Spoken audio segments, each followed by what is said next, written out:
I found it the day he died. A locked drawer in my father's study. Tucked behind old receipts and war medals was a bundle of yellowed letters sealed with wax and one terrifying message scrawled across the top. Read only if I'm gone, and if you're ready to know who I really was. What followed wasn't just a confession.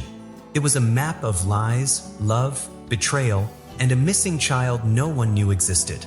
My father had a secret life, and it began with a woman I'd never heard of and a child who might have been my brother or me. He said the truth would hurt. He didn't say it would destroy everything I believed about my family, my past, and myself. This isn't just a story. It's a letter from someone long gone, someone who took everything to the grave but left the door open for one final truth. Stay with me. Open the drawer. The first letter waits.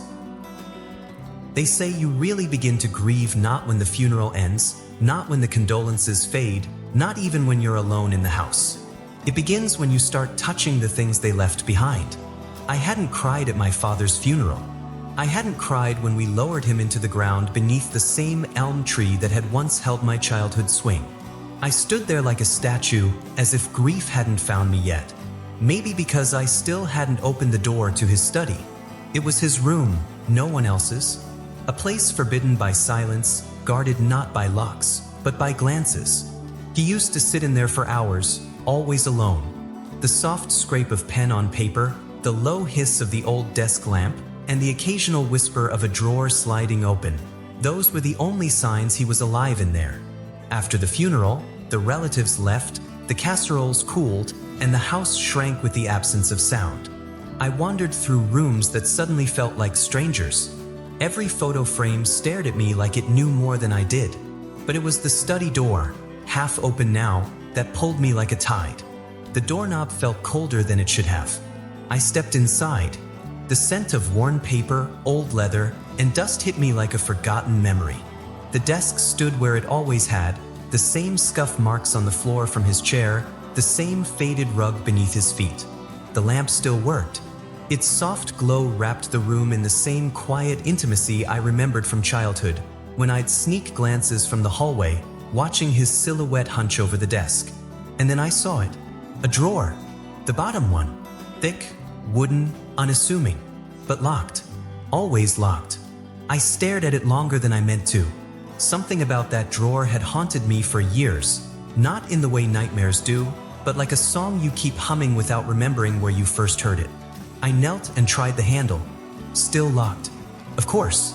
And then, I don't know what made me do it, but I reached under the desk. My fingers brushed against something taped to the underside. A key. He had left the key there. For me? For anyone?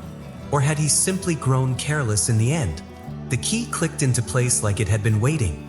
The drawer groaned open slowly, almost resistant, like it too had secrets it wasn't ready to give up. Inside, neatly stacked and bound in an old ribbon, were letters. At least 30, all of them addressed to me. Each envelope was sealed. The top one read, "Read only if I'm gone."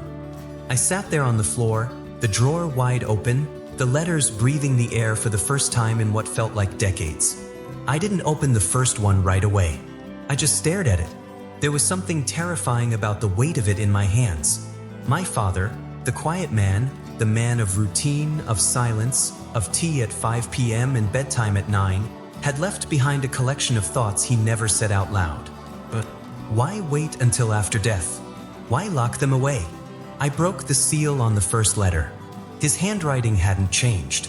It was firm, slightly slanted, the way he used to write grocery lists and reminders on yellow post. It stuck around the house. But this was no grocery list. To my child, it began, "If you're reading this, then I've already left this world behind. There's no way to soften what I'm about to say, so I won't try. I've carried a truth in silence for so long that it became a part of my body. But the silence was never for me. It was for you, to protect you, and maybe, selfishly, to protect myself. You may find anger in these pages. You may find confusion. You may never forgive me, and I'll understand if you don't. But I need you to know this. Everything I did because I believed it was the only way. Whether I was right or wrong, that's for you to decide now." There are many letters in this drawer. Don't read them all at once. Let them come to you in time as memories do. The past has weight. Carry it slowly. Start with the next one. It's not the beginning, but it's the part you need first. Your father. I didn't breathe for a long moment. The room suddenly felt too small. The walls leaned inward. The lamp's glow grew too warm. The floor beneath me too solid. My father had lived in this house for 63 years. He had tucked me in, taught me to ride a bike, burned toast every Sunday. He had held me when I cried, and stood silent when I needed noise. And all this time, he had held something else too. I pulled out the second envelope. This one wasn't dated.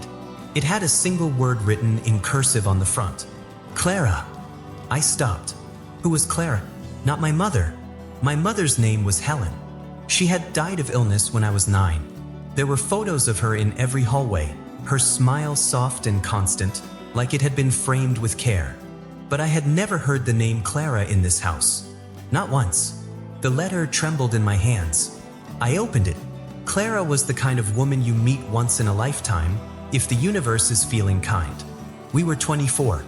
She wore a red coat and carried a book everywhere, as if she might disappear the moment you stopped reading.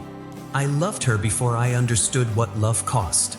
We were never supposed to last, and yet we did, for a while.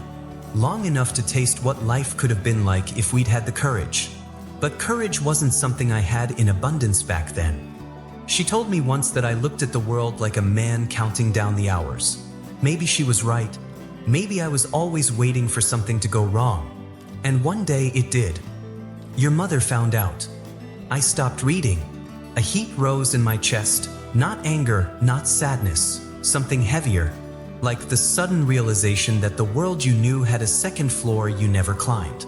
I had grown up with a photo of my mother on the bedside table, stories of how they met, how they built a life brick by brick.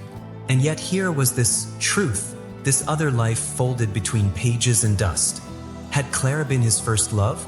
His secret love? Had he loved my mother less? Had he loved someone else more? The questions stacked inside me like walls. I didn't read any more that night. I sat on the study floor for hours, surrounded by silence and paper ghosts. My father's letters were no longer objects. They were voices, waiting to be heard. And I realized I wasn't mourning his death anymore. I was mourning the man I thought I knew. The drawer had waited for decades. It had kept its promise. It had locked away the weight, the whispers, the faces with names I didn't know. But now that it was open, there was no locking it back again. I left the study door open when I left. Let the room breathe. The letters stayed where they were for now. But one thing was clear. My father wasn't the man I thought he was. And the truth he left behind would not come gently. This was only the beginning, and I had 19 more letters to read. The second letter was heavier than the first, not in weight, but in presence.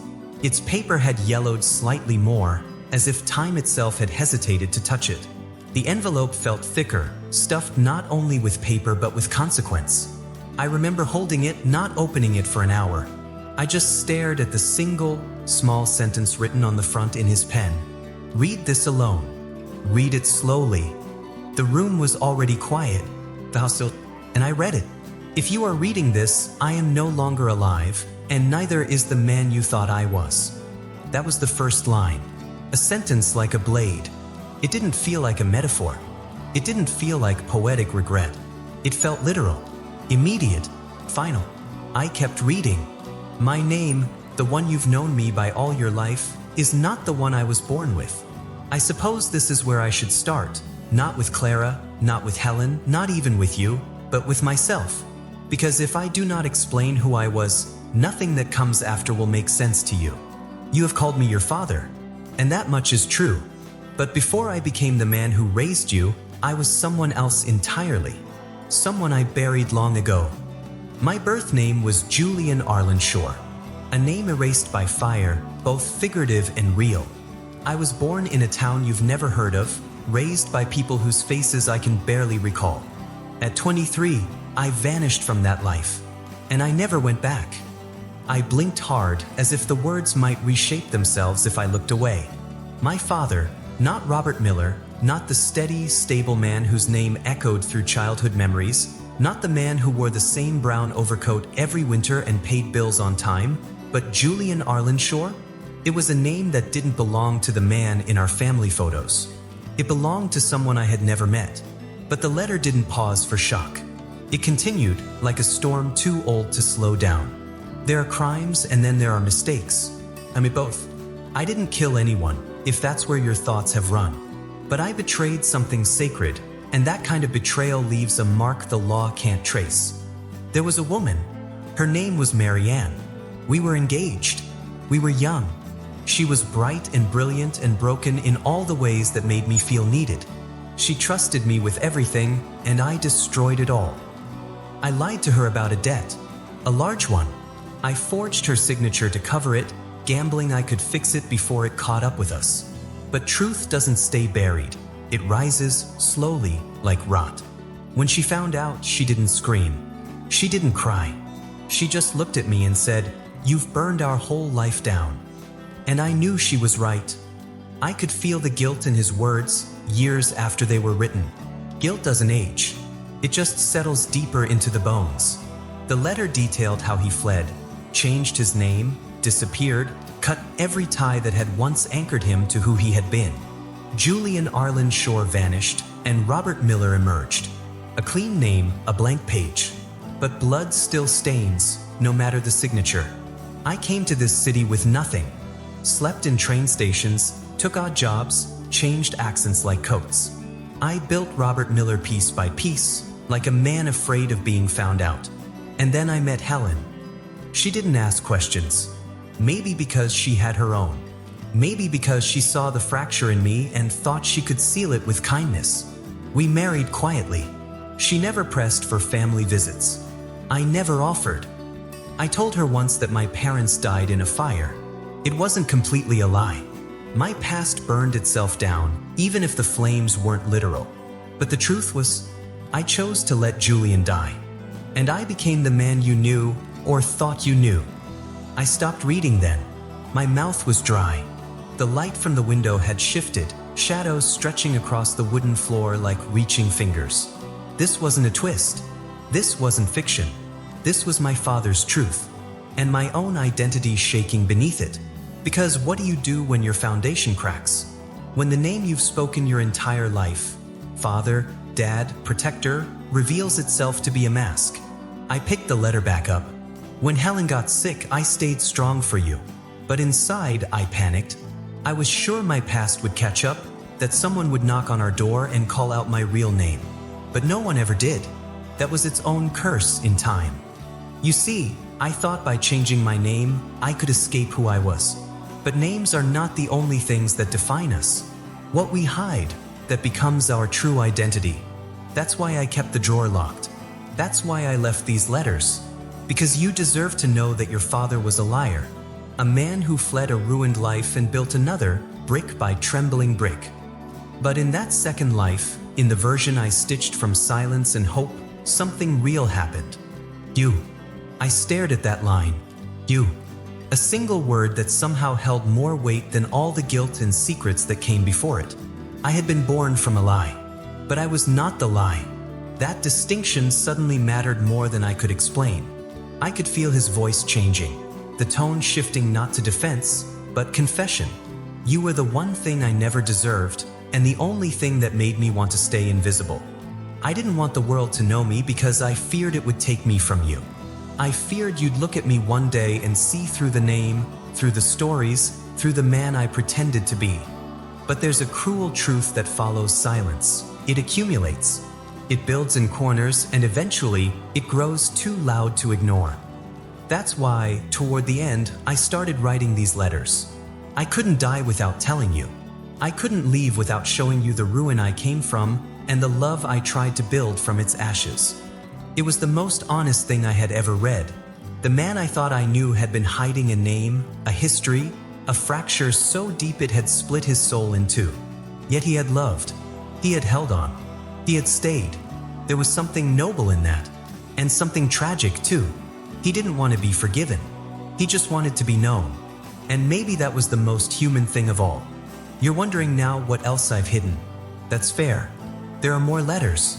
And in them, I'll tell you about Clara. I'll tell you about a promise I broke, and a child who may not be as far from you as you think. But first, I needed to strip away the name. I needed you to see the man beneath it. So let me say it one last time, plainly, and without apology. My name was Julian Arlen Shore. But when I held you for the first time, I became your father. And in that moment, I wished more than anything to be worthy of that title. Even if I never was. The letter ended there. No signature, no farewell. Just the final truth, left like a stone in my hands. My father, Robert Miller, was gone. And in his place stood a man I didn't know, but somehow needed to. Julian Arlen Shore. The stranger, but also a man who had loved deeply, failed terribly, and tried, desperately, hopelessly, to make something whole again from what had shattered. The drawer still held more. The next envelope bore no name, just a smudge of ink, and a faint perfume that didn't belong to my mother. She was waiting, and I was ready now. The next letter was dated almost 35 years ago. The ink had faded in places, and the pages smelled faintly of rain and old perfume. A scent that didn't belong anywhere in our home, yet somehow lingered like a question. Her name was written at the top of the letter, not as a greeting, but as a statement. A headline. A memory that refused to stay buried. Clara, I don't know how to begin, because every beginning I try to write sounds like fiction. But that's what falling in love felt like with her. Unreal, undeserved, unforgettable. It started in the rain. Of course it did, because nothing ordinary ever begins with sunlight. The rain had come suddenly that afternoon, uninvited and unapologetic, the kind that floods streets and silences cities. And there she was, standing on the corner outside Miller's bookstore, holding a red umbrella and absolutely refusing to move. She wasn't waiting for a cab. She wasn't watching for someone. She was reading. In the storm. Her book held open with one hand, the umbrella tilted just enough to shield the page, her body soaked from the waist down. And she didn't care. That image burned itself into me, not because it was romantic, but because it was defiant. As if she had told the weather itself, "You don't get to interrupt this chapter." I could picture her, even without ever having seen her. A woman who treated books like lifelines and rain like background music. Green eyes. That detail returned again and again in his writing. He mentioned them not once, but 6 times in the first 2 pages alone. He was obsessed, but it didn't read like lust. It read like a... She looked up at me once. I had stepped under the same awning, and I forgot why I was even there. Her eyes were unnerving. Not sharp, not cold. Just unblinking. She didn't ask who I was. She just said, "You're dripping on my page." That was the first thing she ever said to me. We didn't exchange names that day. I bought the book she was holding when she left it behind, accidentally or intentionally, I never really knew. It was a collection of Sylvia Plath's letters. Annotated, underlined, torn at the corners like it had been lived in. Inside the front cover was a single note, for the days that hurt more than they heal. She came back the next day, asked the shopkeeper if someone had returned her book. I waited behind the gardening section, holding my breath like a thief. I didn't know why I was hiding. Maybe because I wasn't ready to return it. She didn't find it. She left with nothing, and I left with her handwriting carved into my mind. There was a pause in the writing here, a blank space between paragraphs, as though he had stopped to relive the moment or to calm his hands before continuing. And then the story deepened. I saw her again 2 weeks later at a poetry reading. She was sitting in the front row, wearing that same red coat, though this time without the umbrella. It was folded beside her, even though it hadn't rained all week, as if she needed it near her, like some kind of emotional armor. She didn't recognize me. Or maybe she did and pretended not to. I don't know. But I sat 3 rows behind and listened to the poems without hearing a word of them. After the reading, I stood by the door and waited. I didn't even realize I had the book in my coat pocket. I had brought it with me like a talisman. And when she walked by, I didn't think. I just stepped forward and said, "You forgot something in the rain." She blinked, took the book, flipped through the pages like greeting an old friend. Then she looked up and said, "You kept it safe." That's all she said, but it was enough. There's a rhythm to how people fall in love in secret. It's not fast. It's not loud. It's slow like a confession and quiet like guilt. And that's exactly how the letter unfolded. We didn't go on dates. Not the way people usually do. We met in quiet places. Museums, libraries, back rows of empty theaters. She hated crowds and I hated being seen. Clara was a contradiction. She spoke in riddles but hated being misunderstood. She smiled rarely, but when she did, it changed the temperature in the room. She never wore jewelry, never checked her reflection, never asked for anything. But she watched people, closely, like she was always studying the cracks in them. She once told me, "Everyone has a drawer they never open." But I listened for the squeaks. That's how you know which ones are full. She wasn't wrong. He wrote about the small things. The way she would tear sugar packets into exact halves. The way she never drank her tea until it was lukewarm. The way she'd walk silently into a room and always leave with something she hadn't come with. A scent, a book, a thought. She had a habit of making moments feel significant, even if they weren't. She made him feel known. And yet, even within the beauty of those pages, I felt the sadness creeping in. The kind that tiptoes around words that aren't yet said. He was falling in love with her, but even in writing it, he seemed to know it wouldn't last. We talked about leaving, about starting over somewhere no one knew our names. She wanted a house with uneven floors and wild vines on the porch. I wanted a place with no mirrors, where I didn't have to see the man I used to be. But dreams are selfish things. They ask you to ignore reality, and reality always finds a way to knock. She got pregnant. I froze. I hadn't expected that sentence. It came without build-up, like a trapdoor in the middle of the floor. She told me on a Tuesday. Her hands were shaking, but her voice wasn't. She wasn't afraid of the child. She was afraid of me, or rather, of what I would do. I told her I would stay, that I would build the house, fight the storm, be the man she needed. And for a few weeks, I believed myself. But the truth was, I was already drowning. My real name was still out there. My past had hands, and they were always reaching. I knew I couldn't keep her safe, and I couldn't bear the idea of ruining another life. So I did the worst thing I've ever done. I disappeared. I stopped reading. Pregnant. Abandoned.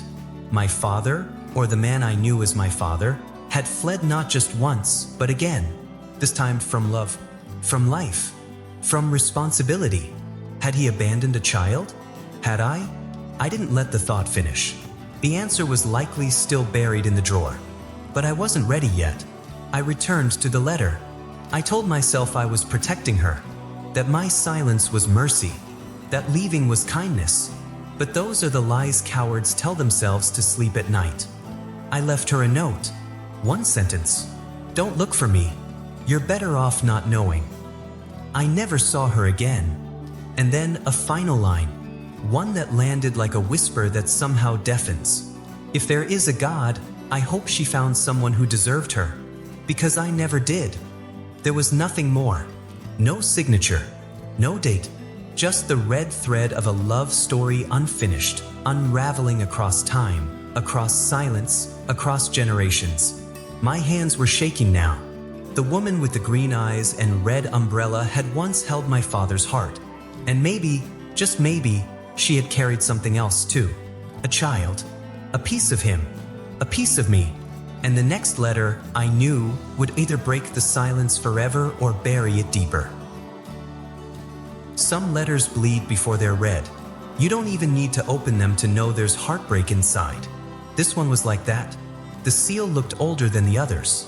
Its edges were wrinkled, as though time itself had tried to pry it open in advance. The envelope was marked with a name I knew all too well. A name I had said in prayer, in pain, in memory, my mother's name. Helen. The letter wasn't addressed to her, but it was about her, and about Clara, about the terrible space between two women and the man who broke them both.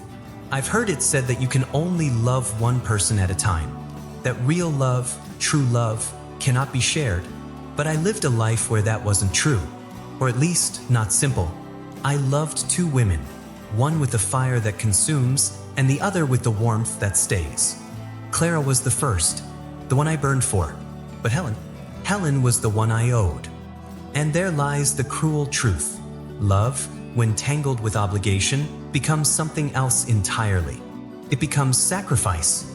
It becomes silence. It becomes a slow death of the self. My hands gripped the pages tightly. He was unraveling now, not just his past, but the justifications, the tangled reasoning he had folded neatly into the drawer like shirts too painful to wear again. He wasn't just confessing. He was mourning, not only for Clara, but for Helen too, for himself, for all of us. After I left Clara, I didn't return to the city I'd fled. I went elsewhere, smaller town, new job, fake name. I had planned to stay invisible, to build nothing, to feel nothing. That was the punishment I gave myself. But then Helen arrived in my life like a quiet knock on a locked door. She was calm, gentle. She worked in the town office and brought her own lunch every day. She wore modest clothes, read murder mysteries, and had the kind of laugh that only came when she truly forgot herself. She didn't chase me. She didn't even notice me at first. And maybe that's what made me look at her longer than I should have. She didn't need anyone, especially not someone like me. But loneliness is patient. And when two lonely people begin to talk, something grows. Not love at first, not attraction even, just understanding. That's how Helen and I began. His words didn't hold the electricity of Clara's letter. There were no storms, no poetic glances, no red coats in the rain. But they held weight, honest weight, as if he were trying to honor Helen's quiet existence, even as he unraveled the truth he'd hidden from her too. Months passed. She started inviting me to family dinners, church socials. Her parents adored me, probably because I asked nothing and offered everything. I played the part, polite, present, safe. Her father was sick, failing lungs, the kind that rattle late at night. Helen was his only child. Her mother was fragile. They needed her, and she needed stability. I became that. She never asked about my past, not once. She told me once, "You don't have to tell me who you were. I just want to know who you want to be now." And that broke something in me. I told her I loved her, and in some quiet way I did. And then it came. The part one had been dreading. The turn. The truth behind the decision that shattered more than just one life. We were planning a wedding. Nothing extravagant, just a courthouse, a few guests, a ring that fit, and a dress that didn't need altering. It was all happening so fast I didn't have time to think. Or maybe I didn't want to. And then Clara found me. The breath left my lungs like I'd been punched. She found him. After all that silence, after all that abandonment, she found him. And she brought the truth with her. I was walking back from the post office when I saw her standing across the road. No red coat, no book in her hand, just her, older, thinner, tired, and holding a baby. My son. Ours. The letter shook in my hands. I had suspected it, hinted at it in my thoughts. But now it was written. Unforgiving. He had left Clara pregnant, and she had raised the child alone. And now, I had a brother? Or was it me? She didn't shout. She didn't cry. She simply walked across the street, handed me the baby, and said, "His name is Ezra. He doesn't know what you look like yet, so you still have time to become something worth remembering." And then she left. No plea, no threat, no fight, just truth. He held the child, his child, and according to the letter, he held him for less than 5 minutes. Not because he wanted to let go, but because Helen arrived. She saw me standing there, a baby in my arms, my face white as chalk. Claire was already gone by then. The silence between us screamed louder than anything I'd ever heard. Helen didn't ask questions. She just said, "Come inside. We'll talk." But we never really did. That night, her father collapsed. The next morning, we were no longer engaged.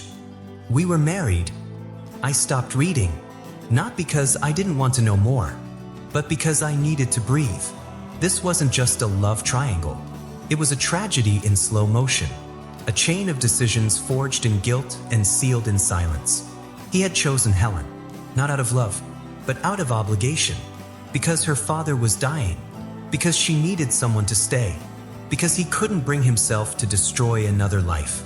I told myself it was right, that Ezra would be better off without me, that Clara had survived everything else, she'd survive this too. I convinced myself I had no choice. But every lie we tell to protect others becomes a wall. And I built a house out of those walls. I lived inside it for 30 years. I loved Helen. I did. But I never stopped dreaming about the child I left behind. I would see boys his age on the street and wonder, is that him? I would wake at night hearing Clara's voice in dreams I couldn't remember. And every time I held you, every time I kissed your forehead or read you a story, I felt the phantom weight of another child I had failed. There it was again, the uncertainty, the aching possibility. Was I the child Clara had brought that day? Was I Ezra?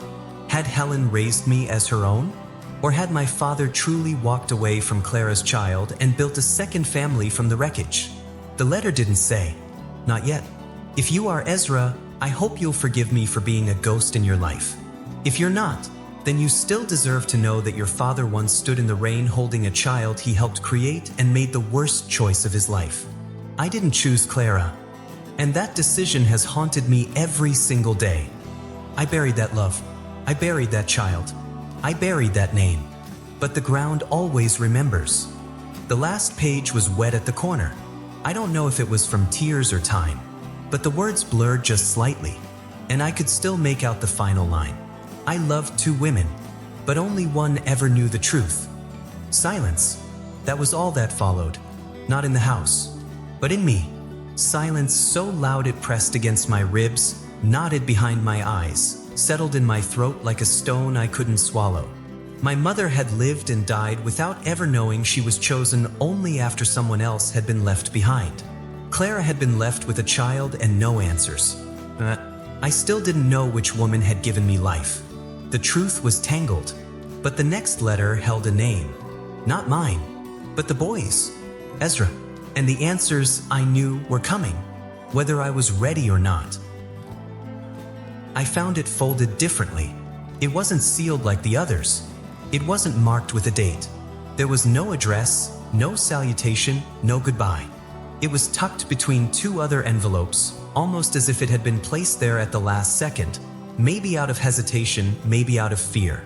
But the handwriting was unmistakable, and the name at the top was a whisper that had already taken root in my mind.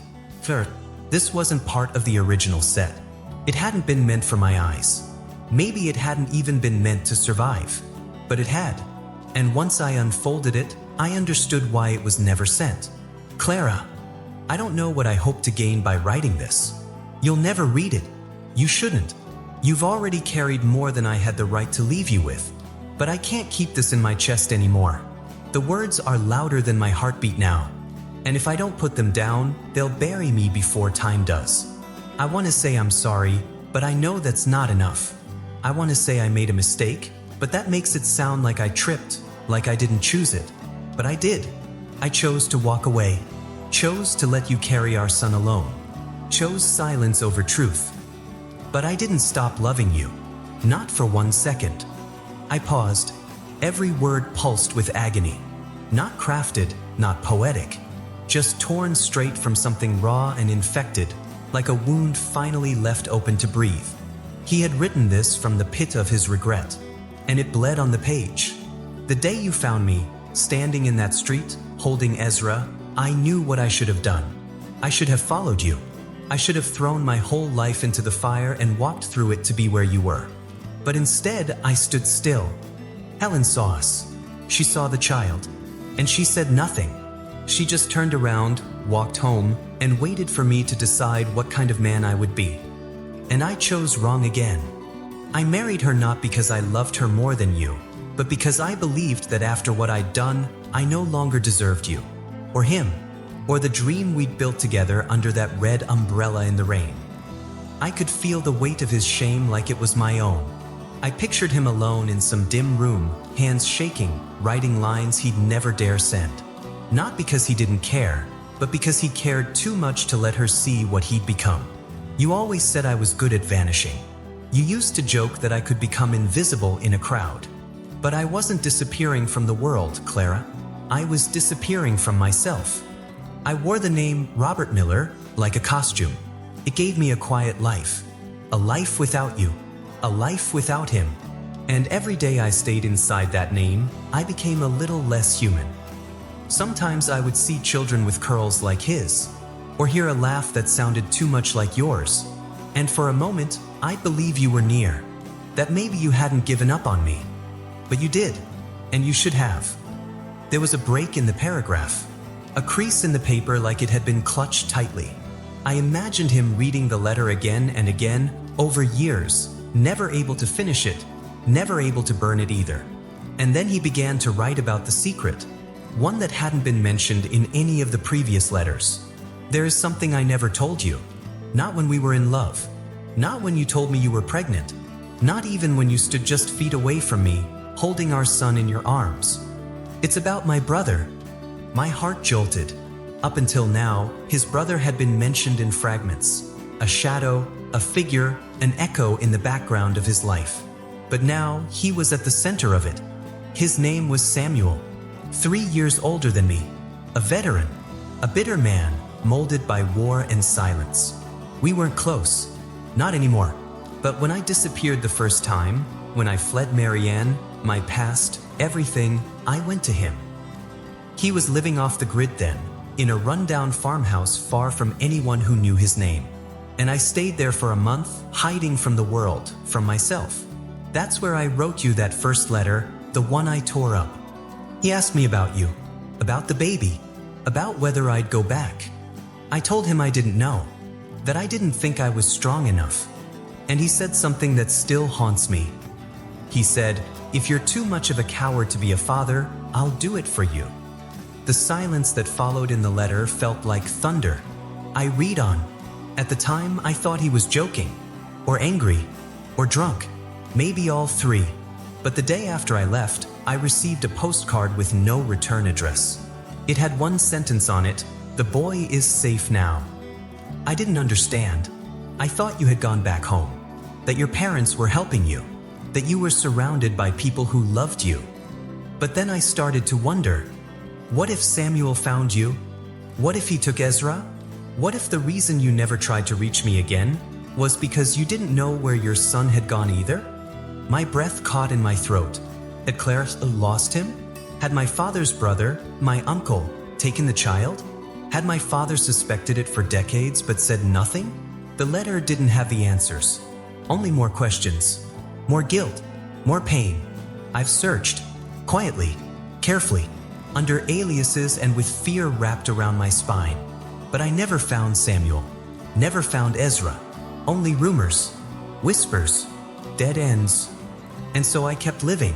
Like a man who buried his child in silence, even though the boy might still be alive somewhere, calling another man Dad. If you're reading this, Clara, if you ever find this letter, know that I failed you in every way a man can fail a woman. I didn't leave you for another love. I didn't leave you because I stopped caring. I left you because I couldn't face the weight of what I had become. The final paragraph was torn, not physically, but emotionally. You could feel it unravel. If I could go back, I would never let go of your hand. I would never step out into the street that day. I would tell Helen the truth. I would find Samuel before he disappeared into his own darkness. But I can't. And so this letter stays here. Like me. A ghost. Still loving you. No signature. No date. Just pain. Undeniable. I sat with that letter for hours. My hands didn't move. My mind wouldn't stop. Was Clara's child taken? Was that child me? Had Samuel raised me in Helen's name? Or had Clara raised Ezra and lost him along the way? The lines were blurring, the truth slipping between pages like smoke. And the next envelope, waiting in that same drawer, had a photograph taped inside. A photograph that would change everything. There are discoveries that speak loudly, letters, confessions, recordings, things spelled out in ink and intention. But then there are the quiet ones, the kind you stumble on by accident, and yet they scream louder than any written word ever could. This one was hidden in the most ordinary place. A photograph frame. The one that had always sat on my father's bookshelf, second shelf from the top, to the left of the war novels and beside the chipped mug he never let anyone touch. It had been there since I was a child. A black and white photo of my mother smiling faintly beside my father. Her hair was pinned up, her face calm, the edges of the photo worn from too many years under sunlight. There was nothing suspicious about it, nothing unusual. It was part of the background, like wallpaper, like a scent you stop noticing after it's lingered too long. Until, by chance, the frame tilted as I was dusting the shelf. The glass shifted, and I saw it. A corner of something else, another photo, slightly smaller, tucked behind the main image. Not a second picture in a dual frame. Just something taped there, hidden. The kind of thing you don't do by accident. The kind of thing people hide when they need to keep something close, but not visible. I opened the back carefully. The tape had yellowed and cracked with time, but it still held on tight, like the memory had refused to be let go of. And there it was, a torn photograph. The edges were jagged, the bottom right corner missing. But the image was intact enough to shake the ground beneath me. A woman, unmistakably Clara. I didn't need to be told.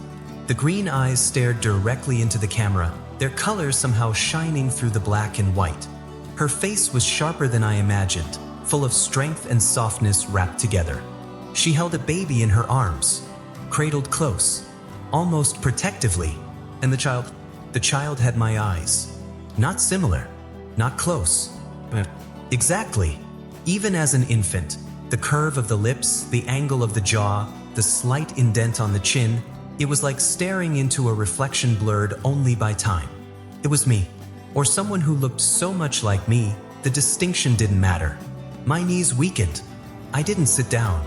I folded. The floor felt safer than the truth standing upright. I held that photograph like it might melt if I breathed too hard, like it might vanish if I blinked. My mother, the woman I'd buried with my grief and childhood stories, had this photo hidden behind her own. And it wasn't her in the torn picture. It was Clara, which meant she knew. She had seen the woman my father left behind. She had seen the child. She had seen this resemblance. And she had never spoken a word of it. What kind of silence was that? What kind of love does it take to live in a house where your husband's past, your child's potential truth, is hidden in plain sight behind the very frame of your marriage? I turned the photo over. There was writing, well, slanted, almost too faint to read. Summer, just before everything ended. No name, no year, no explanation, just that sentence. And suddenly it said too much. Just before everything ended. Not just a season, not just a relationship, but something larger, a life, the truth, a family that had never been allowed to become one. I held the photo next to a baby picture of myself, one that sat in a wooden frame on the fireplace mantel, taken in our backyard under the elm tree. My father was holding me in that photo. Chung was behind him, out of focus, but smiling. I compared the two images, over and over, looking for something definitive, a scar, a freckle, a sign. But that's the thing about memory. It doesn't care about facts. It cares about feelings. And every part of me felt the truth before I could speak it. The child in Clara's arms wasn't just someone I looked like. It was me. And if that was true, then everything I thought I knew about my birth, my mother, my father's past, was wrong. Or at least incomplete. Had my father taken me from Clara? Had Clara given me up? Had something darker happened? Something unspoken in the letters? Or was it possible that I had a twin? That somewhere out there, another face like mine had grown up in another home, with another name, carrying the same questions and none of the answers? The torn photo had space. Someone had been ripped out of it. The edge of an arm remained. A shoulder. A shadow. There had been a second person in the picture. And they were removed, violently, deliberately. But who had been erased? Samuel? Helen? Another child? A woman scorned? A man ashamed? I stared at the absence in the image more than I did the faces. The missing piece told a louder story, one that I wasn't ready to finish, but couldn't stop from unfolding. My hands trembled, not from fear, from the weight of standing at the edge of something I couldn't unsee. This photograph, this accidental discovery, had shattered a silence no letter could. And what haunted me most wasn't just that Clara had held me. It was that someone had wanted me to forget that she ever did. I turned the image in my hand again, this time looking past the torn edge and at the expression on her face. Clara wasn't smiling. She wasn't proud. She looked tired, resigned, heartbroken. But her arms were strong, her grip protective, and there was a sadness in her eyes that felt too familiar. The kind of sadness that gets passed down, inherited like blood, like secrets. I closed my eyes. What had she gone through? What had my father taken from her? What had he buried behind the frame of a happy lie? What had my mother known and chosen to live with? And what had I been? A gift, a mistake, a wound? The photograph had no answers, only more silence. But the next letter in the drawer had a date, dated only a few months after the photo was taken. And the words at the top were scrawled in a rushed, desperate hand. There's something you need to dig up. The next letter wasn't folded like the others. It was crumpled, edges torn, ink smudged in places as if written in haste or in rain. The handwriting was familiar, but less careful. Like he hadn't been trying to confess anymore, just trying to get it out. The first line read like a whisper shouted across time. If you want to know the rest, dig it up. No hello, no explanation, just that. I almost didn't read on.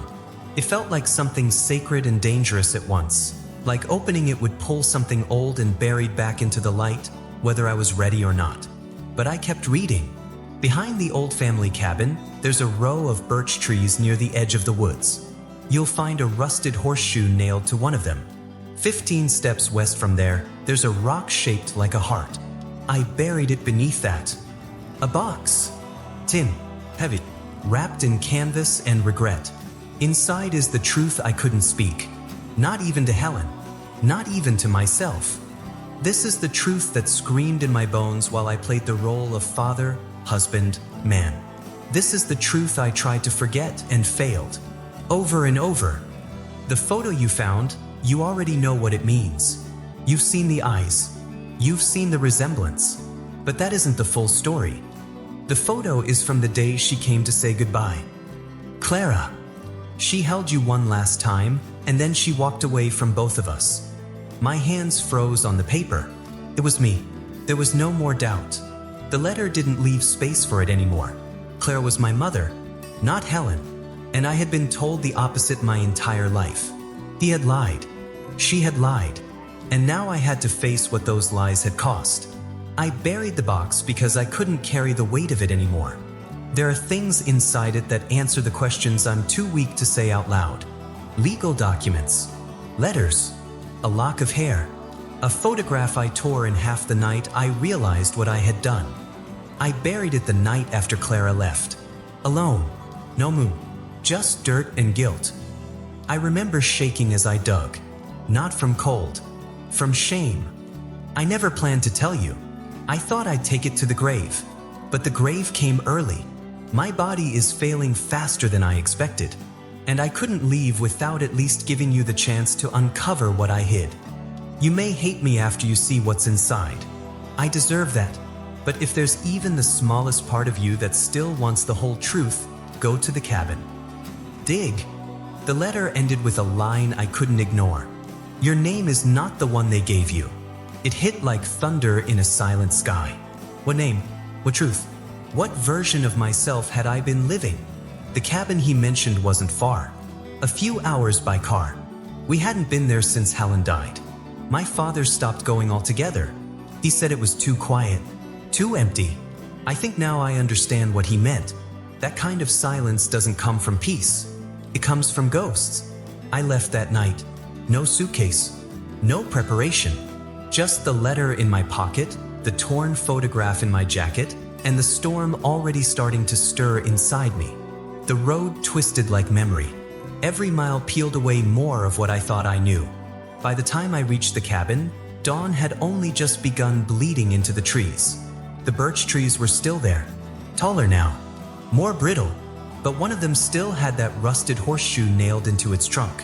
Faded, cracked, half swallowed by bark. 15 steps west, a heart-shaped stone, and beneath it what I came to find. The shovel from the old shed was still there too. Does it? Spiderwebbed, waiting. I dug. The earth didn't fight me. It gave way slowly, like it remembered the last time this was done. And then I hit something. Metal. I scraped gently, cleared the dirt. A rusted tin box. Heavy. Exactly as he said. I pulled it up, my hands trembling like a man holding a loaded secret. The latch broke as I opened it. The smell of mold, time, and damp paper rose like something exhaled after decades of holding its breath. Inside, birth certificate, a lock of dark hair, ring, photograph, and several letters, all folded and labeled in my father's hand. The birth certificate was the first thing I pulled out. Name, Ezra Shore. Mother, Clara Whitmore. Father, Julian Arlen Shore. My real name, Ezra. I said it out loud. It didn't feel foreign. It felt buried, like a name I'd known in a dream I kept forgetting. Ezra. Shore. I wasn't Robert's son. Not by name, not by legality, but by guilt, by inheritance, by love, perhaps in its most broken form. The lock of hair was tied with a ribbon. Too small for me to remember. Baby hair, probably mine. And the photo, one I hadn't seen before, was of Clara sitting on the steps of the cabin. Alone, her eyes hollow, her arms empty. On the back was written, the day after. She didn't say goodbye. She didn't have to. I unfolded the letters. There were 4, all addressed to me, each one unopened. Dated a year apart. He had written to me in silence, on birthdays, holidays, ordinary days. He had written to a name he couldn't say out loud, to a son he never told the truth to. The first one started with, "Happy 2nd birthday, Ezra. Today, you're not in my arms, but you are in my every thought." The second, "You started walking this year, probably. I wonder if you've fallen more than you've laughed, or laughed more than you've cried." The third, "You're 4 now. I saw a boy in town who looked like you might. I almost stopped and asked his name, but I couldn't risk it."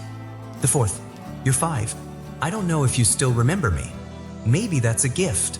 My chest ached, not like pain, more like everything I'd ever known had become too heavy to carry. He hadn't forgotten me. He had watched from afar, even when I didn't know I was being watched. He had buried his love in the ground like a crime, but it had survived, like seeds, like truth, and now it was growing again. I folded the letters gently, packed everything back into the box. I didn't bury it again. I took it with me, because this story wasn't over.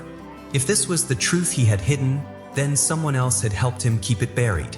And someone else still knew what had happened the day Clara left, or the day they made her leave.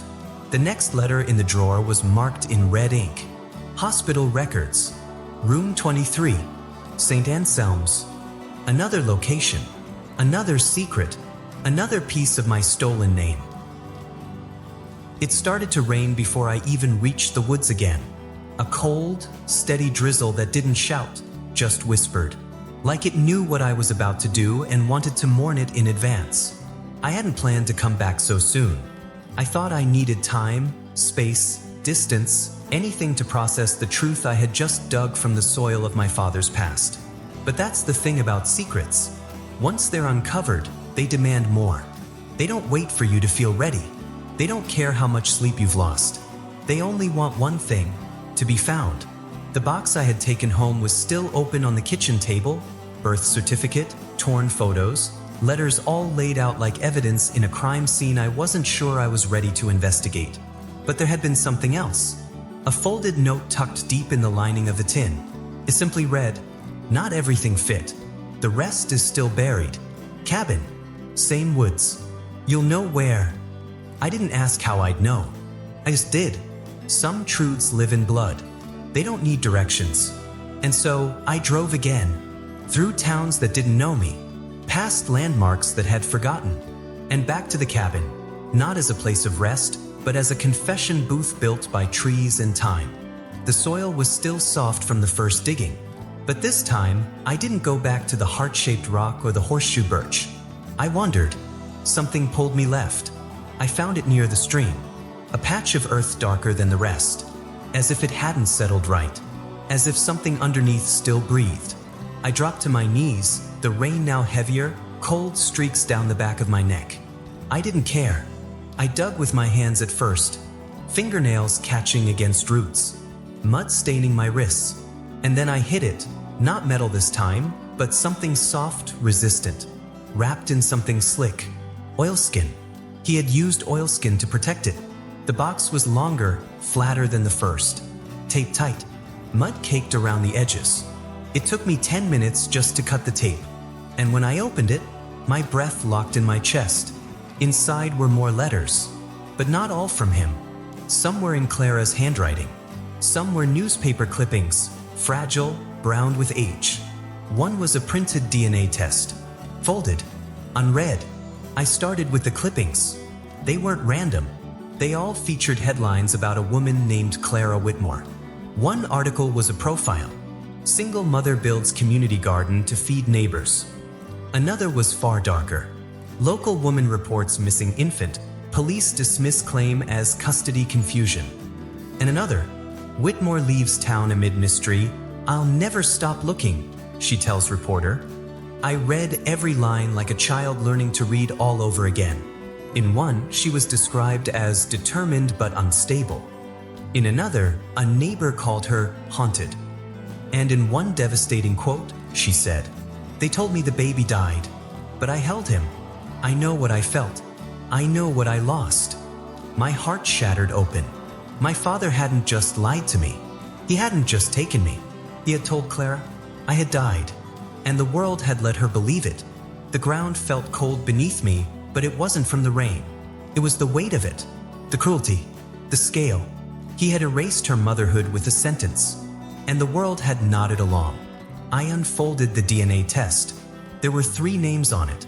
Julian Arlen Shore, Clara Whitmore, Ezra Shore. Match confirmed. But I didn't need a test anymore. My bones knew it. My heartbeat did. The final envelope in the box was thicker than the rest. Inside was a letter written in my father's familiar script, and a photograph I had never seen. The letter was dated 2 years after Clara's last newspaper appearance. I never sent this because I knew I had lost the right. But I kept writing, hoping someday you'd come looking, and I wouldn't have to hide anymore. I found out where she went, a town 6 states away. She was living in a rented room above a bookstore. The owner said she came in every morning and read the obituaries, as if waiting for someone she'd lost to appear in one. I watched from across the street one day. She didn't see me, or maybe she did and chose not to look. Her hair was shorter, her walk slower, but she still carried that red umbrella, even when the skies were clear. I wanted to cross the street, to fall on my knees, to say, "He's alive." I lied. I kept him. I'm sorry. But I didn't, because by then, I had seen her grief grow around her like armor, and I was too afraid to take that armor away and reveal the wound again. She wrote me one last letter. It's in this box. I never opened it. I couldn't. If you're reading this, maybe you can. My hands shook. I found the letter folded neatly, her handwriting still graceful, even as the ink faded. I opened it. "Julian, I saw you that day." Of course I did. You always walked like a man carrying too many names. I didn't cross the street because I wasn't sure I'd survive it. Not again. If our son is alive, tell him I never stopped loving him. Tell him I sang to him every night for the first 3 weeks. Tell him his real name is Ezra. Tell him I remember the shape of his fingers and the smell of his hair and the sound he made when he hiccuped in his sleep. And if he's not alive, then let me keep him in memory. You once said you buried things too deeply. I believe that now. This is goodbye. Don't come back. I've already buried you too. Clara. The rain had stopped. I didn't notice when, but the silence after it was louder than the storm. The letters lay around me like broken glass, fragile and dangerous. I didn't move for a long time, just sat in the mud, the weight of 3 lives pressing on my shoulders. No one had come out clean. Not the man who lied, not the woman who lost, not the boy who forgot who he was before he even knew. But now I remembered, and I couldn't unknow it. I folded the letters, packed the clippings, sealed the box. This time, I wouldn't rebury it. I would carry it with me, because the next part of the story didn't live in the past. It lived somewhere else. Possibly in the name of a hospital. St. Anselm's, room 23. The next letter in the drawer mentioned it only once. But sometimes, the smallest details unlock the biggest truths. The next letter was clipped to a police report. It wasn't handwritten like the others. It had been typed on an old machine, keys too heavy for the paper, words pressed like bruises on a skin that couldn't heal. The report was simple. A 2-car collision. No foul play suspected. Driver dead on impact. Clara Whitmore, age 27. The file was thin, clinical, hollow, but the name on it screamed through the silence. It was dated 3 weeks after my birth. Just 3 weeks. They said she died in the rain, that she lost control on a slippery road just outside town, that her tires were bald, that she wasn't wearing a seatbelt, that it was just bad timing. But the letter tucked behind the report didn't believe a word of it. They told me it was an accident, my father wrote, but I never believed it was just a crash. The page was warped at the corner, not from rain, from hands that had held it too tightly, too long. He continued, I got the call from an old friend, someone who still lived near Clara, someone who remembered. He told me the news before it hit the papers. Clara was dead. Car crash. No survivors. Immediate impact. Closed casket. I remember sitting on the kitchen floor. My knees wouldn't hold. I dropped the receiver, just stared ahead like the world had turned to smoke. But something didn't sit right. Clara was careful. Boys. She was the kind of woman who'd leave a party early if she thought the streetlights were flickering wrong. She didn't drive fast. She didn't take chances. Not with herself. And never with Ezra. There were no skid marks. No eyewitnesses. No alcohol. No drugs. No history of reckless behavior. But there was one thing no one could explain. The other car. It vanished. I stopped reading. Vanished? Not hit and run. Not abandoned. Gone. A phantom vehicle. A ghost in the file. How does a car disappear from a fatal crash? How does one body end up in the wreckage and the other evaporate? I turned back to the report. There it was, buried in fine print. Vehicle B, identification unknown.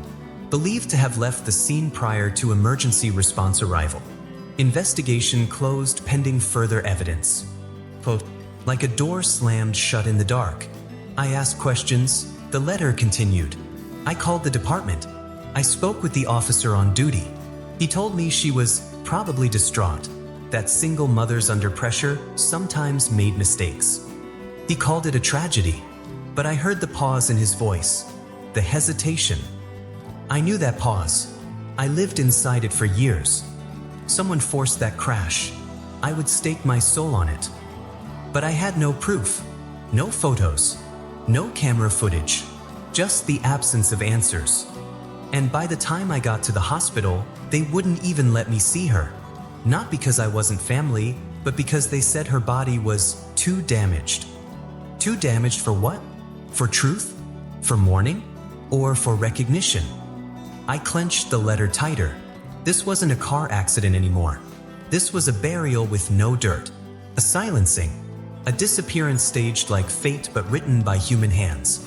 And beneath all that was a reason, a motive, which meant the question wasn't just how Clara died. It was why, and who wanted her gone. I went to her apartment the next day. The letter continued. Everything was gone. The landlord said a man had come that morning with a key and a signed note. Cleared it out. Said Clara had moved suddenly. He didn't question it. He didn't ask to see ID. Just watched as her books, her photos, her clothes, all of it were taken away. Gone. Erased. Like she never existed. A lump caught in my throat. I knew who the man was before I read the next line. I knew. It was Samuel.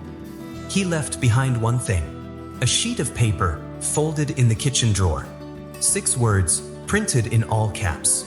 Stay dead. You already buried her.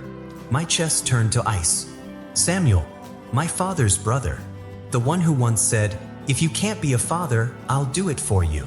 The one who disappeared without warning. The one who always lingered at the edge of the story like a shadow just out of reach. He was there. At the crash. After the crash. Before it. But what? Why would he want Clara gone? To punish Julian? To claim Ezra? To finish a story that wasn't his to begin? The possibilities felt endless. And each one darker than the last. The letter didn't slow down. I tried to track him, it said. I followed dead addresses, phony phone numbers, false trails.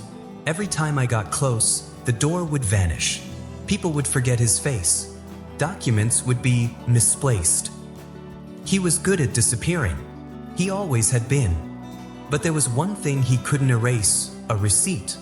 2 weeks after the crash, a storage unit was rented under Clara's name. In cash, 1 month's deposit, paid up front. The key was taped to the back of the receipt. I still have it, and if you're reading this, so do you. I checked the back of the letter, and there it was. A key, aged and tarnished, taped neatly where the corner met the edge. My fingers hovered over it, not sure if touching it would make this real. Not sure I wanted it to be. Because if Clara had stored something after her own death, then someone had used her name after the crash. Which meant one of 2 things. Either she hadn't died in that car, or someone made sure it looked like she did. The rain outside picked up again. I heard it against the windows, a soft tapping like questions knocking at glass. This was no longer just a story of abandonment. This was a story of disappearance, of deliberate silence, of false endings. I picked up the key. It was cold, sharp against my skin, but real. And with it, a new truth began to form. If Clara had tried to leave something behind, then Samuel had tried to bury it. And my father, too late, too broken, had tried to leave me the map back to it. The storage unit was next. Wherever it was, whatever it held, I would find it. Because the next envelope in the drawer said only this. Ezra was never the only one.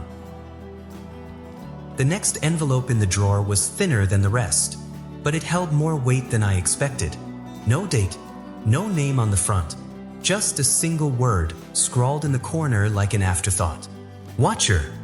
I unfolded it carefully. The letter was shorter than the others, but there was something in the handwriting, something off. The words weren't rushed. They were measured, too precise, as if each one had been thought over again and again before being committed to paper.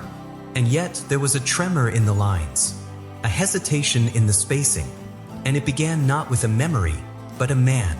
There was always a man in a blue hat near Clara's apartment. I noticed him the first time I visited her place. He stood across the street, smoking, pretending to read a newspaper that was always folded the wrong way. Blue wool cap, dark coat, clean shoes. He never spoke to anyone, just stood there. At first, I thought he was just a neighbor, or maybe a tenant from the building across the road. But he was there too often. Same spot, same posture, always watching. When I asked Clara about him, she froze. Her fingers clenched around the kettle. She didn't say his name, didn't say anything, just said, "Don't look at him." So I didn't, but I never forgot the way her voice shook. I paused reading, let the words settle like dust in an old attic.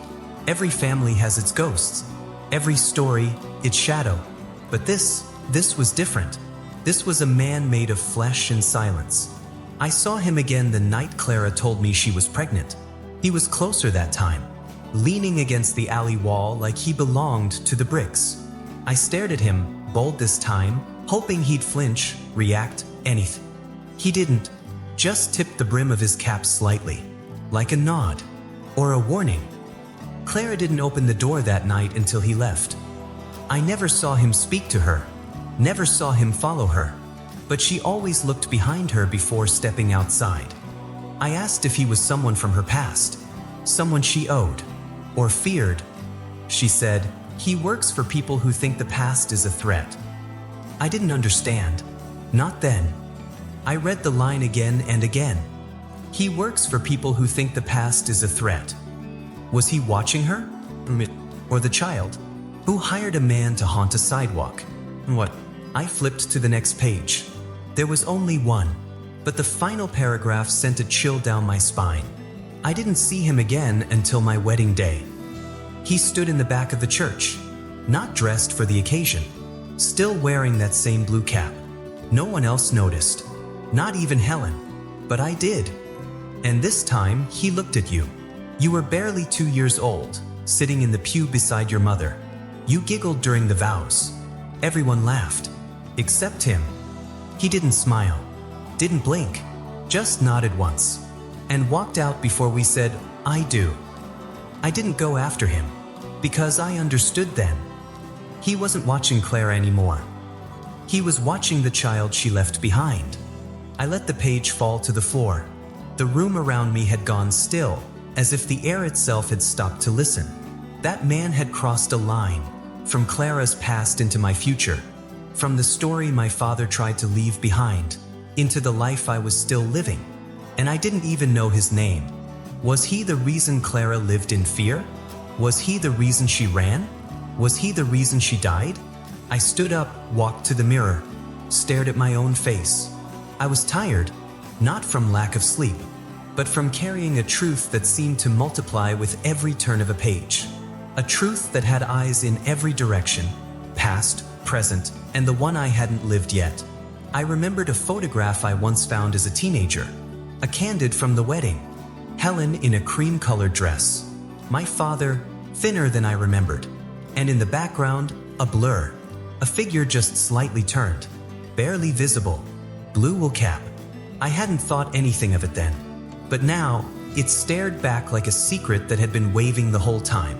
How long had he been in the story? How much did he know? The letter offered no more answers. Just that image, that last glance, and the knowledge that sometimes watchers don't disappear. They wait. No, I wasn't sure who had been waiting longer. For him. The next envelope in the drawer was thicker. Not paper, a folder. Inside, a court order. Approved. The name on the line for legal custody was Samuel Shore, filed 10 days after Clara's death. And right beneath it, the note my father had scribbled across the bottom margin. They gave him your name. Some betrayals don't arrive as knives. Some come as silence. Not because the person was too weak to speak, but because they knew their words might destroy what little was left. This letter, this one was about her. The woman I had called mother all my life. The woman who bandaged scraped knees and hummed to me on stormy nights. The woman whose handwriting I knew better than my own. Whose perfume still lingered in the folds of old blankets. Whose voice had always been soft, careful. The voice of someone who knew pain and refused to add to it. But this letter told me she had known. She had always known. There are some truths you hide out of fear, my father began, and others you hide because you believe they will break the people you love. Helen didn't break things. She waited for them to break on their own. He told it slowly, like someone lowering themselves into cold water. Each line more hesitant, more revealing. I didn't confess about Clara to Helen. She found out. Slowly, piece by piece. The night you giggled in your sleep for the first time, she asked me where you learned to do that. I didn't answer. She didn't ask again. 2 weeks later, she found a folded letter in my coat pocket.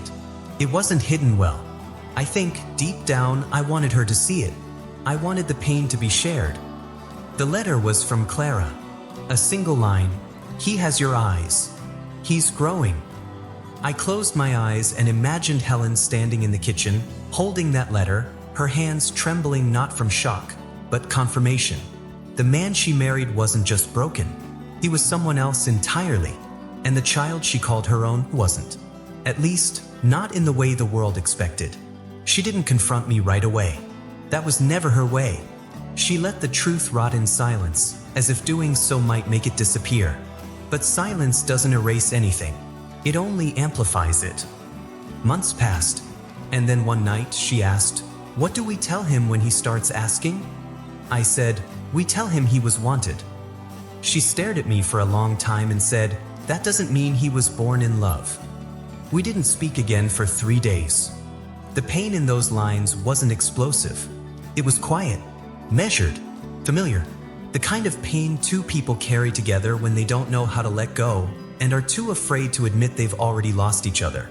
Helen wasn't cruel, but she could be sharp, cold when wounded, and I had wounded her in a place that never healed. I had handed her another woman's child and expected her to be a mother to him like nothing had happened. And the worst part? She did. She loved you. She raised you. She never let you feel different. But I saw it in her eyes, especially at night when you were asleep and her hands sat still in her lap. She loved you through her resentment of me. And that is a kind of love I'll never deserve. I stood by the window and watched the sky outside my house, clouds low, unmoving, the kind of sky that forgets how to rain. It felt fitting, because this wasn't about anger. Not anymore. It was about the ache of a woman who said yes to a life she didn't ask for, to a truth that hollowed her from the inside out, to a child that reminded her daily of what she'd never be. My mother didn't reject me. She absorbed me, even when it hurt, even when it meant burying her own name beneath another woman's child. She did something else too, the letter continued. Something I didn't ask for. Something I didn't stop. She visited Samuel. I sat down slowly, heart stalling mid-beat. She found him through a contact at the church. Said she just wanted to clear the air. I didn't know about it until after. She told me one evening, calmly, while she trimmed the roses. "He said you didn't deserve the boy," she told me. "He said Clara wanted him safe from both of you." I asked her why she went. She said, "Because someone needed to remind him that he's not God." I never asked what else she said to him. But after that visit, Samuel disappeared for good. My mother had gone to my uncle, alone, not to beg, not to plead, but to end something. A silent war between two broken men that had pulled a woman into ruin and stolen a child into confusion. And she had walked into it without fear. She had protected me in ways I never saw. And she had kept her silence until the day she died. Not because she was innocent, but because she was loyal to a lie she didn't create. A lie she had to live in. "You'll hate me for what I'm about to tell you next," the letter warned. "But I can't bury this with her." She had the photo first, the one you found, of Clara holding you. I found it one night, folded in her book, a pressed flower inside. She had written something on the back that I never showed you. I tore it off before hiding it in the frame.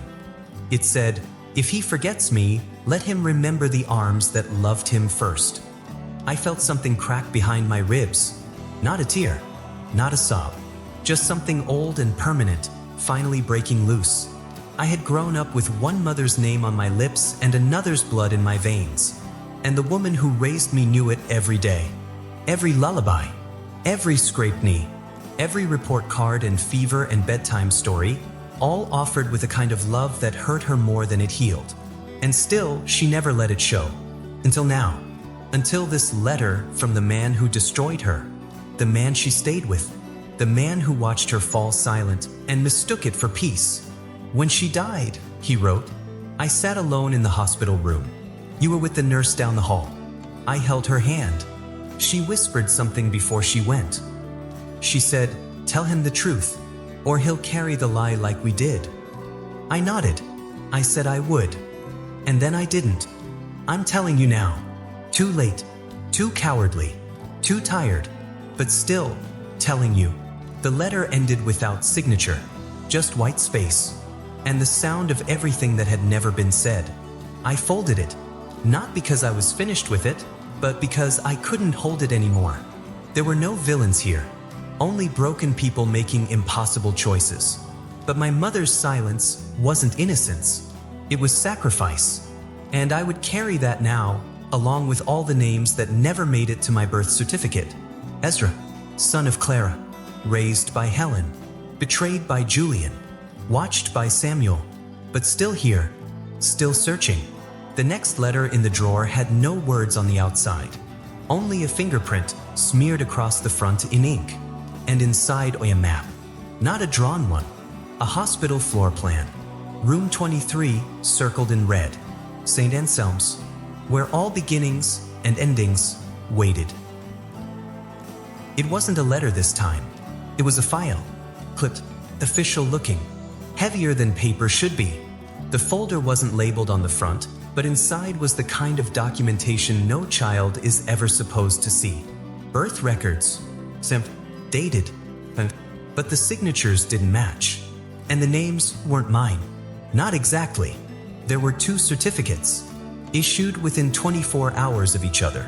Same hospital, same floor, same doctor, 2 different babies, both male, born on the same night, but only one had a mother listed, Clara Whitmore, and on the other, the space was left blank.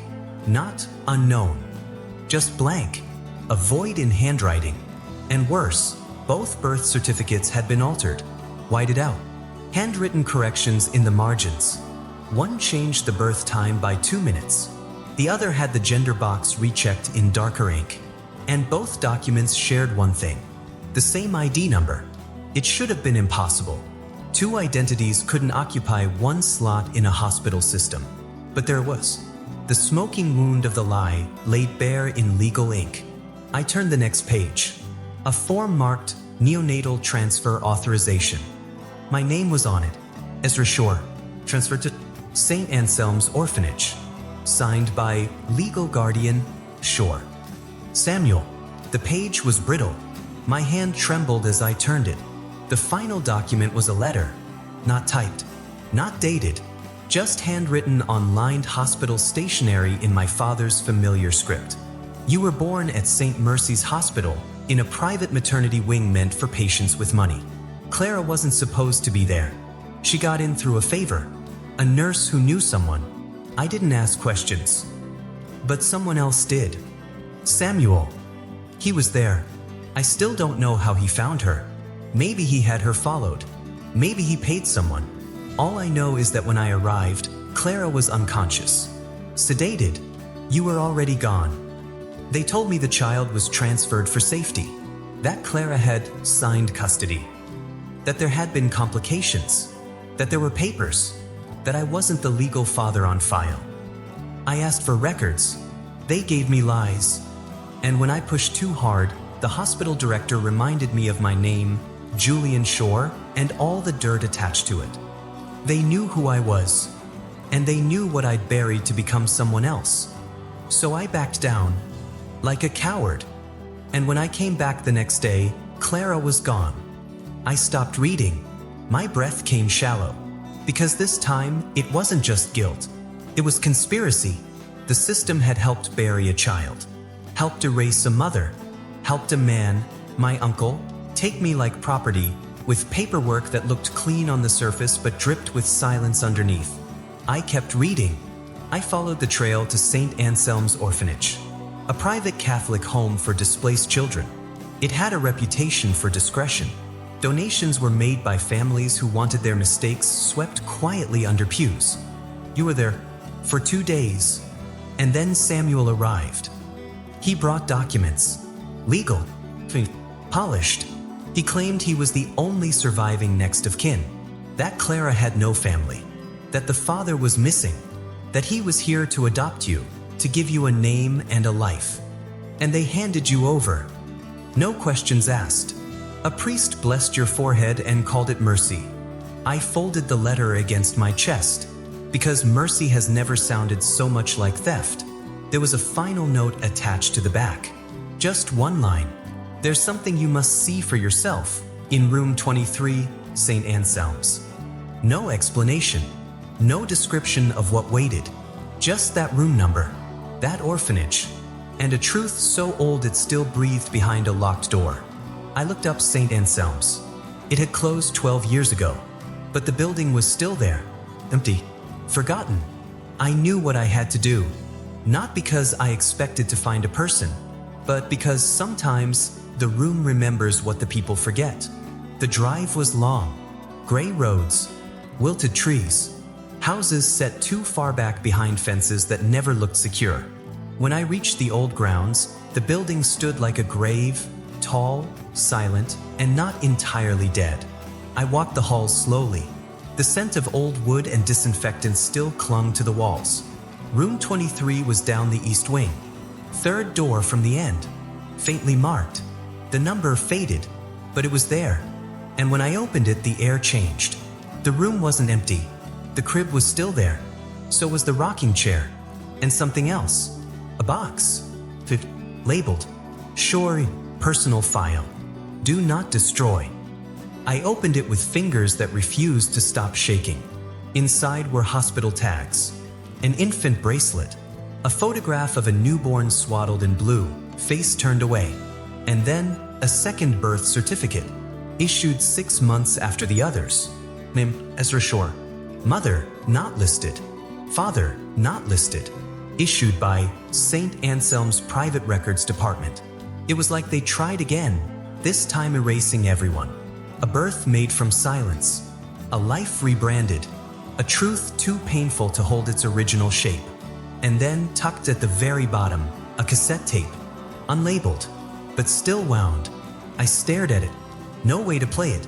Not here. But I would. Because that was the last thing in the box. And whatever voice lived on that tape, it was waiting. Room 23 didn't offer closure. It offered clarity. I wasn't stolen once. I was stolen twice. Once by my uncle, and once by the system that let him do it. The next letter in the drawer had a single line written on the outside. He never changed your name, just your story.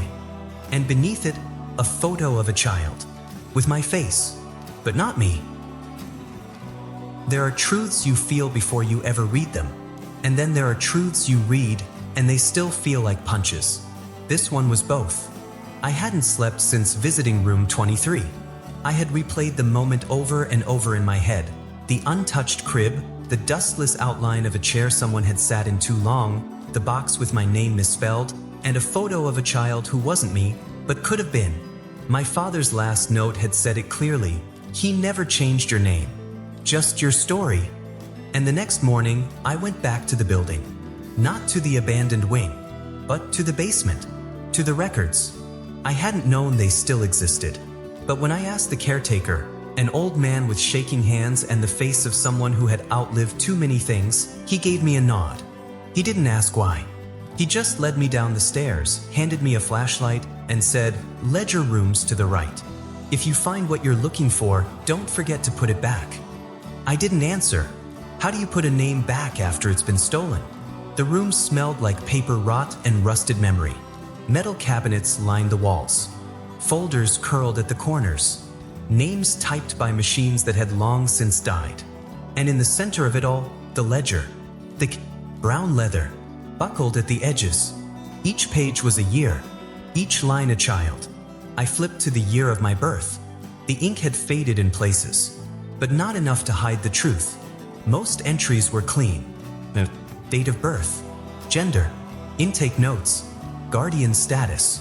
And then I saw it, a line drawn heavier than the rest, almost like someone had pressed the pen too hard. No name, born 2:41 a.m., September 2nd, given up by Clara W. There was, unedited, not erased, just sitting in that book like it had been waiting for me to come back and see it. The time of birth was familiar, exactly the same as mine, or at least what I'd been told was mine. I turned back to the envelope that had brought me here. Inside it was a small photo, a child lying on a blanket with a handwritten tag beside him, 241, male, unknown. And next to it was my hospital bracelet. Same time, same gender, but not the same photo, which meant only one thing. There hadn't just been one child. There had been two. I wasn't alone in that delivery room, and I had never been. Clara had delivered twins, one given a name, one denied one taken by Samuel, and the other, the one the orphanage recorded as unknown. Where had he gone? I flipped the page in the ledger. Nothing. No adoption paperwork. No transfer records. No death certificate. Just the word relocated. No date. No signature. No location. Just a word stamped in bold red ink. Relocated.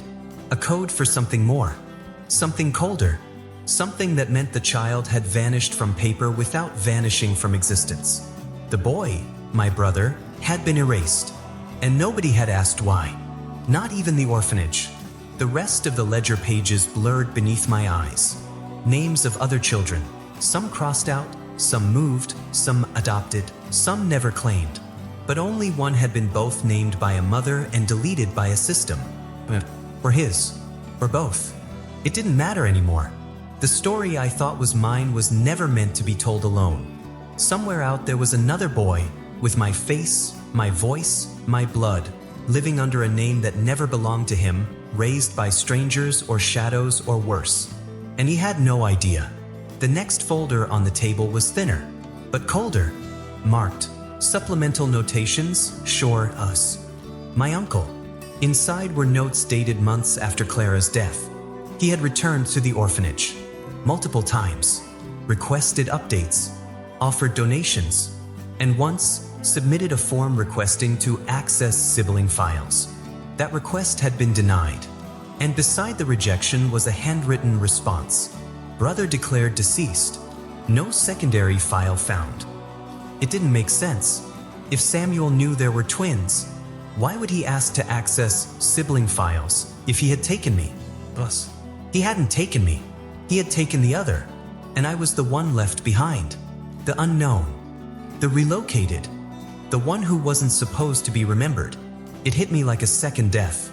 I was never the child chosen. I was the child forgotten. Raised by a lie. Hidden inside silence. Watched by a man who knew what I didn't. And the only person who ever fought to keep me was the one who had been erased first, Clara. I thought of her holding two babies. One to her chest. One taken from her arms. I thought of the note she once wrote, tucked into a letter I found buried in the woods. If they separate you two, find each other. You'll feel it. I promise. And suddenly I understood. She had never meant to keep just one of us. She had never given up either. But someone else had made that decision for her. Samuel. The system. My father. The ledger didn't lie. But the lives built on top of it did. I folded the page gently. Placed it back into its cover. I didn't take it with me. Not because I didn't want to, but because some things are heavier than paper and more dangerous to carry. I walked out of that room knowing I wasn't whole, but no longer wondering why. And the next envelope in the drawer was already waiting. It had no title, just a post-it note. 6 words. The boy in the photograph smiles. And beneath it, 3 pictures. Of a child I didn't remember being. In a house I'd never seen. Standing beside a man in a blue wool cap. I stared at the photographs for almost an hour before I turned them over. They weren't new. They had been taken long ago, before phones had cameras and when flashbulbs left red eyes in every memory. 3 pictures. One boy. And not just any boy. He had my mouth, my cheekbones, my exact scar above the eyebrow. The one I'd been told came from falling off a swing when I was 5. But this boy wasn't on a swing. He was in a kitchen. An unfamiliar one. Wooden cabinets. Yellow wallpaper. A calendar on the wall marked with a red X over Sunday. In the first photo, he was blowing out candles. In the second, he was playing with blocks, one eye closed like he was concentrating too hard. And in the third, he was smiling. Smiling with a kind of freedom I didn't recognize. A child who didn't know he had been stolen from someone, or that someone had been stolen from him. The note clipped to the back of the third image was short. The boy in the photograph smiles. But not for the camera, for the man behind it. I turned it over again. There he was, the boy with my face, smiling at someone outside the frame. And I didn't need to guess who that man was. The blue wool cap hanging on the hook behind him was enough. Samuel, my uncle. The man who vanished with one of Clara's sons and left the other with a name and no past. My father had never said it outright in his letters. But now, he didn't have to. These weren't just orphanage photos. They were family photos. From a home I was never part of. from a life that ran parallel to mine like a shadow, close enough to feel but never touch. There had been two of us, two boys born in the same hour, two faces drawn from the same story, but only one had lived his life knowing who he was, and the other, I had lived in the echo, in the after, in the rewritten version of someone else's truth. I opened the accompanying letter. This one was written with a kind of restraint I hadn't seen in the others. Careful language, guarded phrases. It didn't explain the photos. It confessed them. I told myself I would destroy these. For years, I kept them in a drawer that no one touched. Each time I moved, they came with me, tucked between books, pressed behind mirror frames, always hidden, but never lost. I watched him grow up through stolen visits.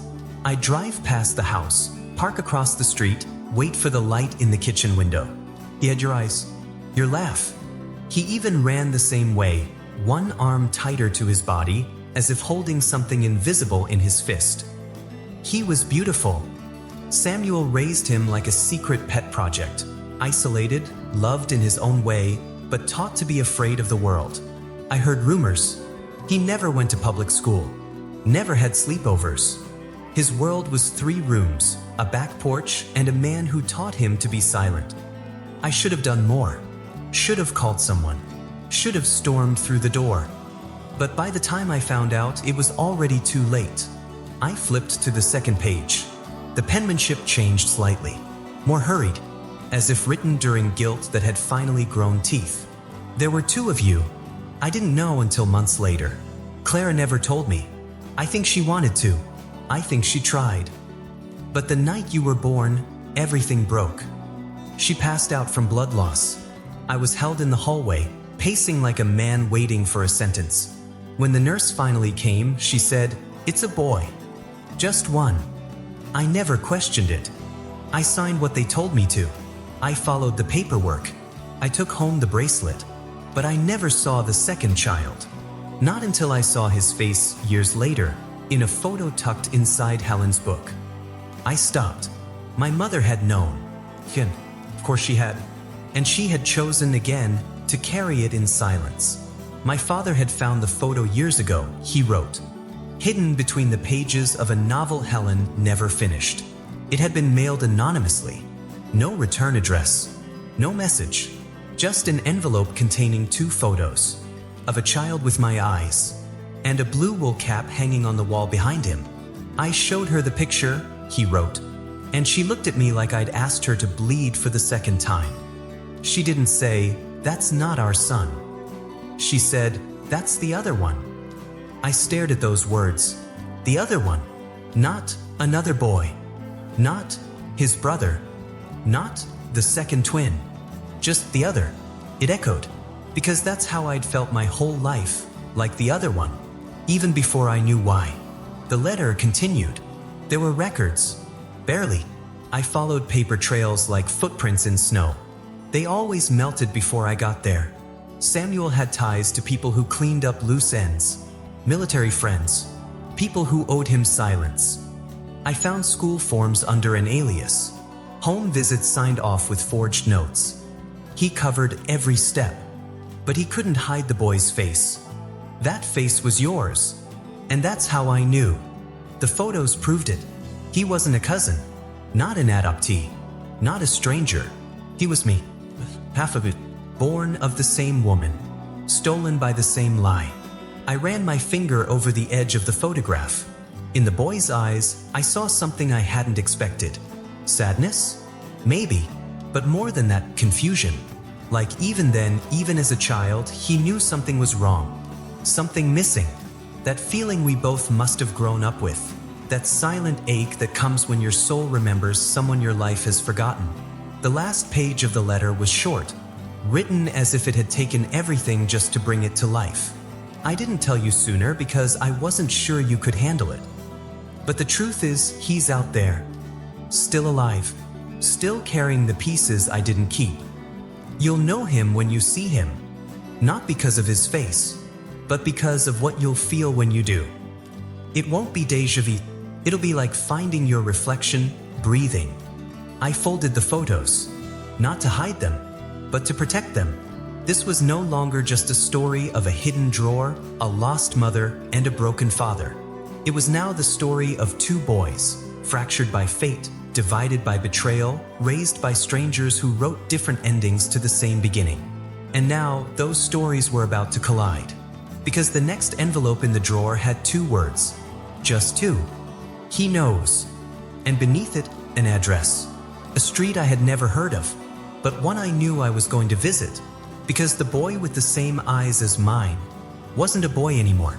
He was a man, and he was waiting.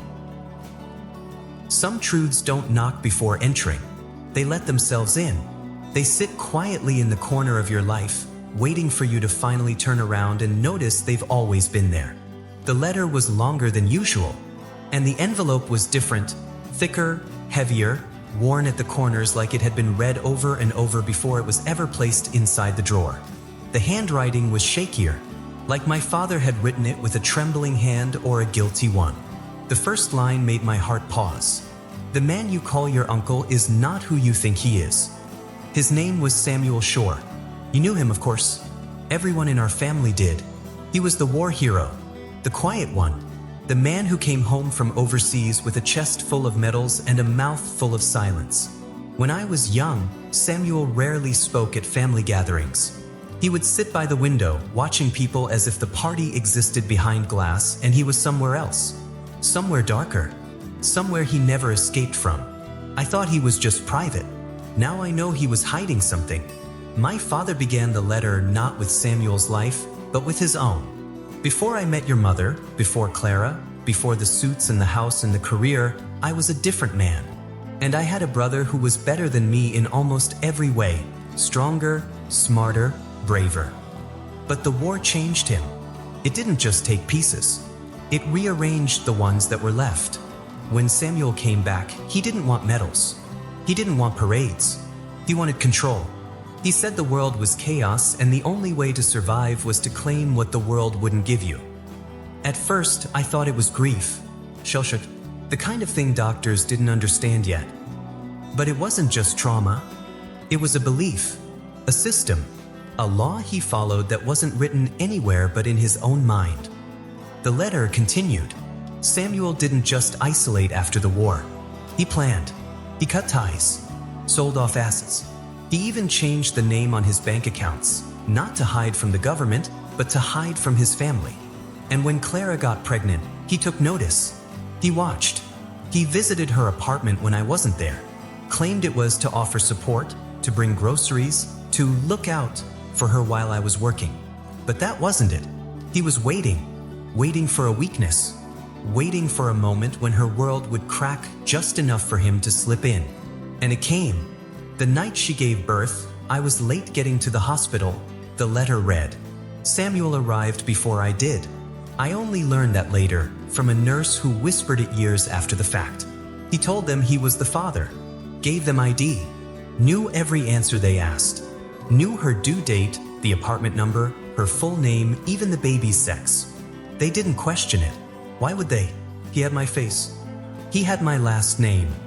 That was the night the birth certificates were split. The night one child was transferred to St. Anselm's, and the other was taken before the ink dried. Samuel didn't forge documents. He didn't need to. He convinced people. That was his skill. Not violence, not threats, just the slow, deliberate erosion of truth. He made himself sound like the savior. He said Clara was unfit, alone, fragile. He said the father had run. And when the doctors asked for proof, he offered it. Letters he had written himself but signed with my name. Letters that begged Samuel to take custody of the boy because I couldn't raise him alone. I had never written them, but they were enough. I didn't find out what happened until it was already done, my father's letter said. And even then, it took years to understand the full picture. By the time I connected the dots, Samuel was gone. He had vanished, off the grid, off the map, living somewhere remote, untraceable. I tried, but he had prepared for it. Changed names, addresses, used cash. No paper trail. Every time I got close, the path went cold. Like he was always watching my footsteps, and erasing them before I could take the next one. But then came the twist. Something none of us ever knew. Samuel came back. Not publicly. Not with family. He came back years later. Quietly. He showed up at my parents' wedding. Sat in the back row. Didn't speak to anyone. Didn't smile. But he watched. He watched me, the child standing by the groom's chair, holding the ring, looking nervously at my shoes. My father saw him as they walked down the aisle. The man in the blue wool cap. The same cap from the photographs. The one I'd seen hanging behind the boy with my face. He didn't try to hide. He wanted to be seen. And then he left. Before the reception, before the photos, before the dancing. But he left behind something else. A note. Folded. Tucked under my father's windshield wiper. He belongs to me now. That was all it said. No signature. No name. But the handwriting was Samuel's. My father knew it instantly. And for years, he carried that note in his wallet. Proof. Or punishment. The next part of the letter was nearly illegible. The ink smudged, the paper warped like it had been touched with wet hands or tears. I don't know what kind of man Samuel became after he took him. I don't know what he taught him, what he told him, what lies he used to build the walls around his life. But I do know this. He didn't raise him out of love. He raised him out of belief. Belief that he could build a better version of himself, of me, a family. Belief that control is stronger than connection. And belief that blood can be bent if you hold it tightly enough. My hands trembled as I reached the end, because I could see it now, the full outline of it. The reason Samuel had vanished. The reason I had always felt like something in me was missing, something breathing in a body I didn't know existed. There were two of us, and one had been raised by truth, the other by belief. And now we were walking toward each other on a road that only had one ending. Because Samuel may have called himself my uncle, but he had never been that. Not really. He had been something far more dangerous. He had been the thief of beginnings, and the architect of lies. The last line of the letter was no longer shaky. It was written in thick, deliberate ink, the kind used when a man knows this is the final thing he'll ever say. Find him, Ezra. Find your brother. And when you do, don't let him carry Samuel's ghost any longer. I folded the letter slowly. It didn't feel like paper. It felt like the final puzzle piece. But the picture it revealed wasn't peaceful. It was a warning. And the next envelope in the drawer, the one tucked under the bottom panel, the one I almost missed, was different. It had no letter, only a photograph of two young boys, in a mirror, one on either side, smiling the same smile. But only one was real. The other was the reflection, and neither of them knew which one they were. There are moments in life that don't echo, they detonate. Loud once, and then forever silent. But the silence never means peace. The letter began with a sentence that felt like the pull of a trigger. It wasn't an accident that we stopped speaking. What followed was a memory not softened by time, but sharpened by guilt. My father's words unraveled like thread frayed by shaking hands. It happened the year you turned 7. I had begun to suspect it again, that something was still out there. A truth too large to stay buried. And Samuel had become sloppy. He sent a Christmas card. No return address. Just a photograph tucked inside. A child with your face. Different haircut. Same dimple. Same scar. He knew I'd recognize it. And that's when I knew he was taunting me. So I went to find him. My father hadn't seen his brother in nearly a decade. But he knew where to look. A rundown farmhouse just beyond the old quarry road, hidden behind acres of overgrown weeds and stories people whispered but never verified. It wasn't the house that scared him. It was the quiet, because no man who hides for that long does so without building walls around his mind. When Samuel opened the door, he didn't look surprised. He looked like he had been waiting. "You're late," Samuel had said. "Only by 10 years," my father replied. They stood there, two men who had once shared a bunk bed, a birthday cake, a mother who kissed them both the same, now strangers shaped by choices too jagged to reverse. Samuel let him in, not as a brother, but as an audience. Inside the house, there were no photos. No signs of a child. No toys. No mess. Just silence so still it felt rehearsed. They sat at the table. 2 mugs. One untouched. My father didn't write out the full conversation, but he wrote the bones. And they were sharp. He asked me if I came to steal him back. I told him you can't steal what was never yours to begin with. He smiled, like that was the punchline. Then he said, he doesn't even ask about you anymore. You're just a name on a bracelet. I told him to stop pretending this was about love, that this was about power, that taking a child doesn't make you a father. It makes you a thief with a bedtime story. He said, I gave him structure. You gave him a letter. That's when the tension snapped. According to my father, the table shook first. Then a chair was kicked back. Voices rose. Words they couldn't take back were thrown like knives. And one sentence, one, cut deeper than all the rest. I did what you were too weak to do. That's what Samuel screamed. And for my father, that was it. The lie had finally come out of hiding. This had never been about protecting a child. It had always been about proving something, that Samuel, broken by war, by trauma, by a world he couldn't control, had built a kingdom where he was the only law. And the boy? He had been the crown. My father stood up to leave, shaking. And that's when Samuel said the last thing he would ever say to him. One day they'll come looking, and I won't stop them. Not you. The children. The ones who would grow up and start asking questions. The ones who would notice mismatched stories and crooked timelines and a mother's name whispered with too much tension. The ones with matching eyes and shared laughter. The twins. My father turned around and looked Samuel in the face. And for the first time, he didn't see his brother. He saw a man holding a truth like a leash and letting it unravel 1 inch at a time. I left without saying goodbye, he wrote, because some goodbyes come too late to mean anything. I wanted to report him, wanted to go to the police, but what could I prove? The paperwork had been rewritten, the birth records manipulated, the hospital long since changed hands. And the boy didn't even know he'd been taken. I thought about confronting him, face to face, telling him everything. But what if he didn't believe me? What if he looked at me like I was the intruder? What if the boy I helped bring into this world looked into my eyes and saw a stranger trying to rip apart the only world he'd ever known? So I stayed silent. I thought I was protecting him from confusion, from pain. But in the end, I only protected Samuel from justice. The next part of the letter was quieter. It talked about regret not as a feeling, but as a place. A room you lock yourself into at night, turning over the same memory like a coin, hoping one day it will land on redemption. I kept every letter I wrote and never sent. Each one imagined a different version of the argument. One where I screamed, one where I punched him, one where I begged, one where he cried. But none of them ended with forgiveness. Because forgiveness isn't a gift you hand out for free. It's something you earn by standing in front of the wreckage and choosing to stay, to clean it, to own it, to carry its weight. And Samuel never stayed.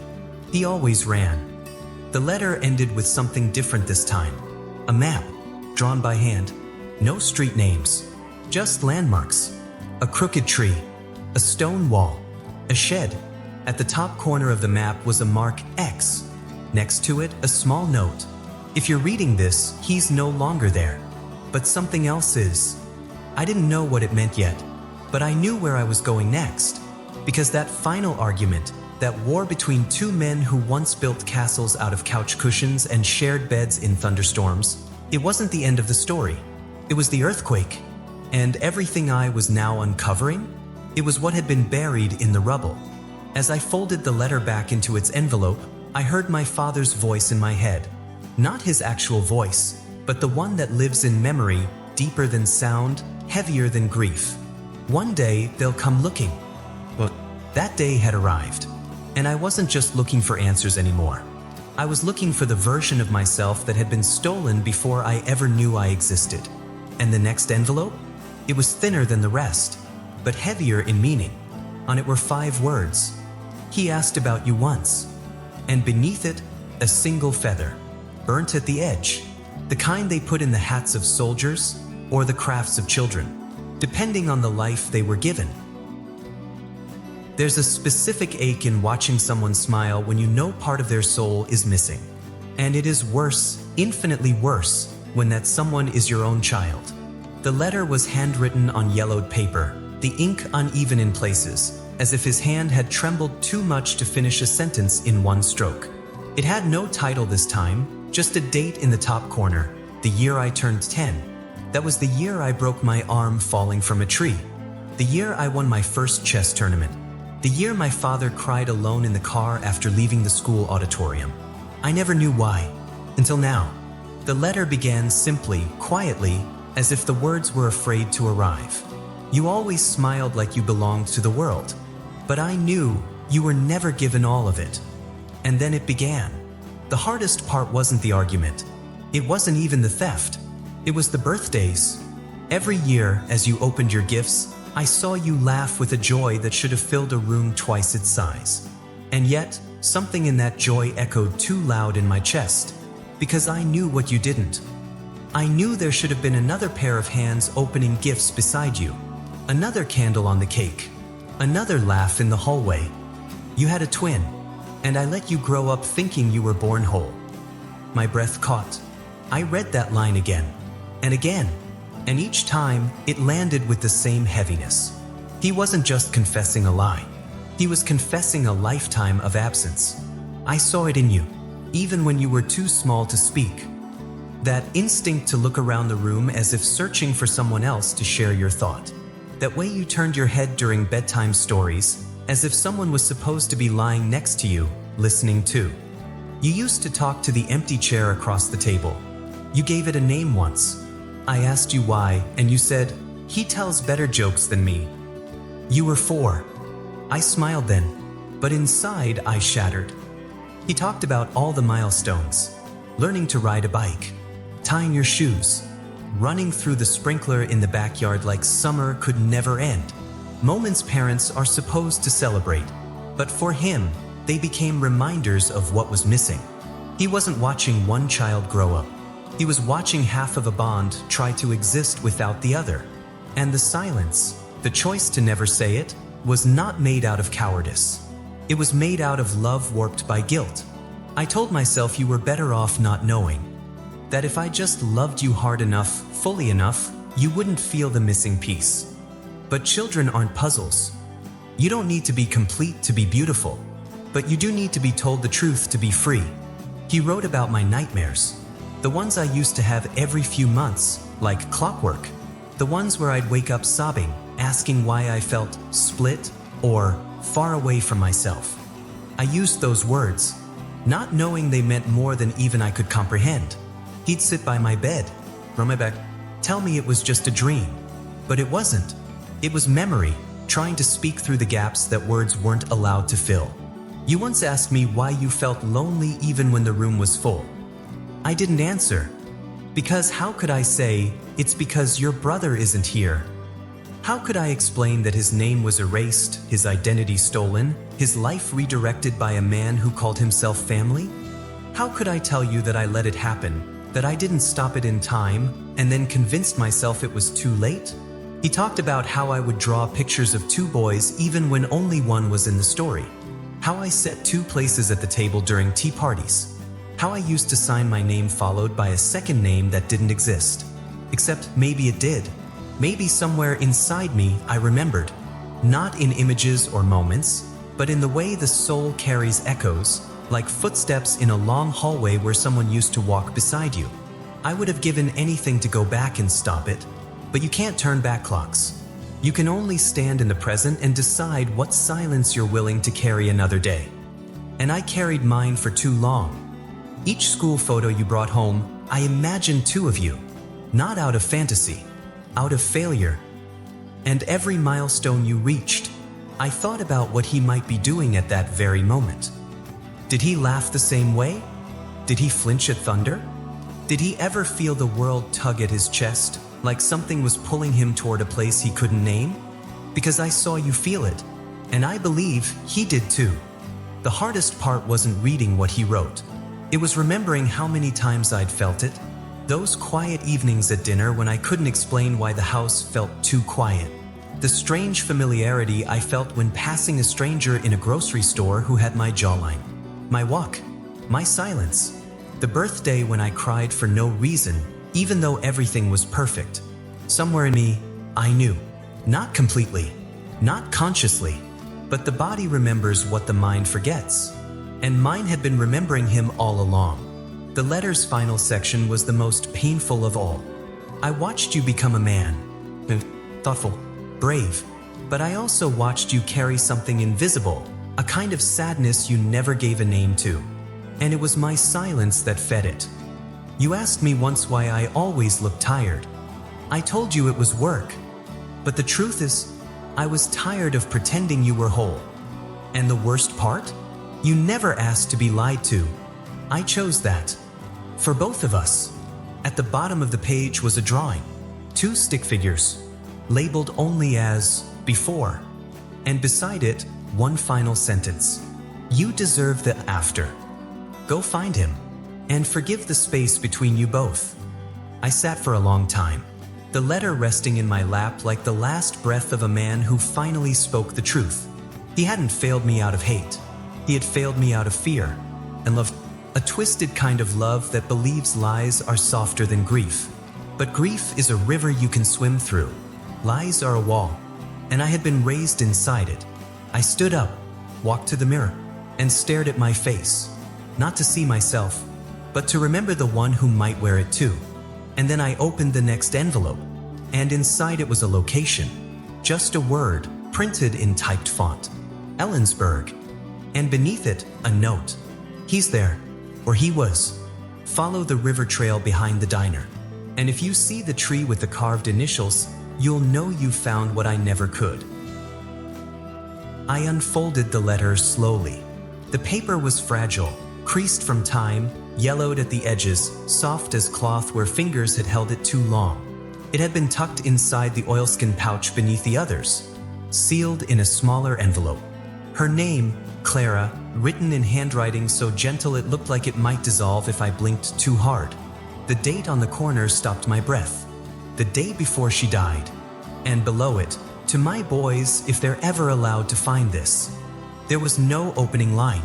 No dear son, or my loves, or if you're reading this. She began writing as though she were whispering, straight from her mind to ours, as though there had never been a time we weren't already listening. I don't know who will hold this first. I don't know which of you they'll let grow up in which home.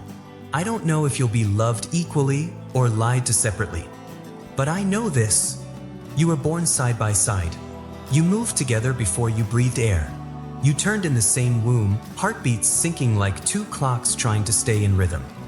You were never supposed to be apart. I closed my eyes. I imagined her sitting somewhere quiet, her belly soft and aching after birth, her hands trembling with fear and milk and ink. Alone, writing something no mother should have to write. Not because she wanted to, but because she knew. Something was coming, and she was running out of time. They told me I'd be safe. They promised he wouldn't find me. But promises are louder than actions. And today, I saw a man standing across the street again. The one with the blue hat. The one who always arrives just before someone disappears. He didn't look at me, but I felt it, the knowing, like he was already imagining my name on a report. My stomach twisted. The man with the blue hat. The one from part 10. The figure who'd appeared again and again until he didn't. Clara had seen him too, and she had understood long before anyone else that safety was just a pause in danger, not its end. I know what they plan to do. To separate you. One to disappear. One to remain. A split so deep they'll hope you never feel it. But you will. Because no one can erase what was shared in silence before language, in skin before names. You are mirrors of each other. You may grow up with different clothes, different houses, different stories. But your blood remembers. Tears were slipping down my face before I noticed. Not loud sobs. Just the kind that come from recognition. From the quiet agony of finally being seen by someone long gone. To the one who stays. Don't think that means you were chosen. To the one who goes, don't think that means you were unwanted. This isn't a reflection of love. It's a consequence of fear. And fear makes monsters of those who were once protectors. I imagined her hands shaking, the window open just enough to let wind through, the pen running low, and still she wrote, if they separate you two, find each other.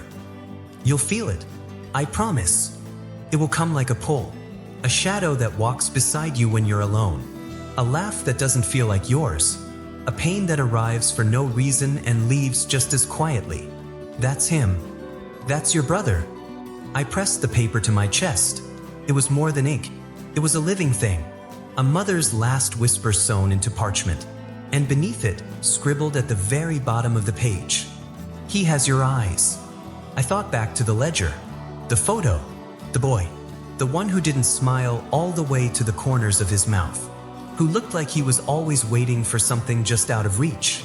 I knew now, it wasn't imagination. It wasn't coincidence. It wasn't a resemblance. It was truth trying to catch up to me before the world could outrun it again. There was one more line, smaller, nearly hidden in the fold, so faint I almost missed it. But when I unfolded it fully, there it was. He was wrapped in the red blanket.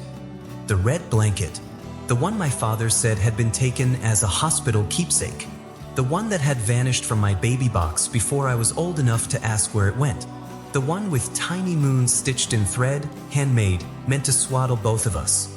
My mother had packed it around one of us, the one who vanished, the one who'd never come home. And now I could see it, not just as a memory, but as a story that was never supposed to be found. One child raised with half a picture, the other raised with half a name, and somewhere in the space between them, Claire, writing with the weight of the world pressing into her chest, but still hoping, still believing we would one day find each other, still believing in love stronger than loss. The final fold of the letter contained a pressed violet. It had browned from time, but the shape remained, preserved by her hands, protected by her belief that one day someone would open this letter and know they were never alone. I held the letter for hours, not reading it over and over, just holding it, because sometimes a truth that's been waiting this long to be heard doesn't need to be read twice. It just needs to be held. And when I finally stood, I did so with new weight, not heavier, but clearer. This wasn't about uncovering the past anymore. It was about honoring a promise that had been whispered before I could speak. If they separate you two, find each other. You'll feel it. She promised, and I did. In every empty chair, in every dream I didn't understand, in every mirror I passed that made me pause, I felt him, and now I would find him. Rain fell like apology, not heavy enough to drown the silence, but steady, like the sky had been holding back tears for too long and had finally decided it couldn't anymore. The funeral was simple. My father never liked ceremony. No choirs, no speeches, just a plain pine box, the way he once said all truth should be carried, without polish, without pretension. There were only a few dozen people scattered under black umbrellas, neighbors who remembered his quiet garden, a few colleagues from the university, and me, the son he raised, the one he kept. But as the priest spoke, and as the wind caught the edge of his final prayer, I saw him. Becro, no umbrella, no name tag, just standing still as if rooted by something older than grief. He didn't move. He didn't fidget. He just looked straight ahead, not at the casket, but at me. And in that moment, I knew. He had the same scar I did, a thin crescent above the right brow. I'd gotten mine falling off a bike at age 7. Or at least that's what I was told. But what if I hadn't? What if we both had it from before? From birth? From a single fall? From one cry shared between two newborn lungs? I looked away quickly. It felt like cheating to look for too long. Like staring into a mirror that had aged in another house, another life. He stayed until the last clump of dirt fell onto the lid. Then he turned and walked. Not away, but toward the side gate, past the hedges, to the old oak near the parking lot. He didn't wait for me.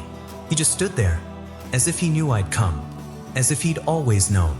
My footsteps were quiet on the wet grass, but he spoke before I could say a word.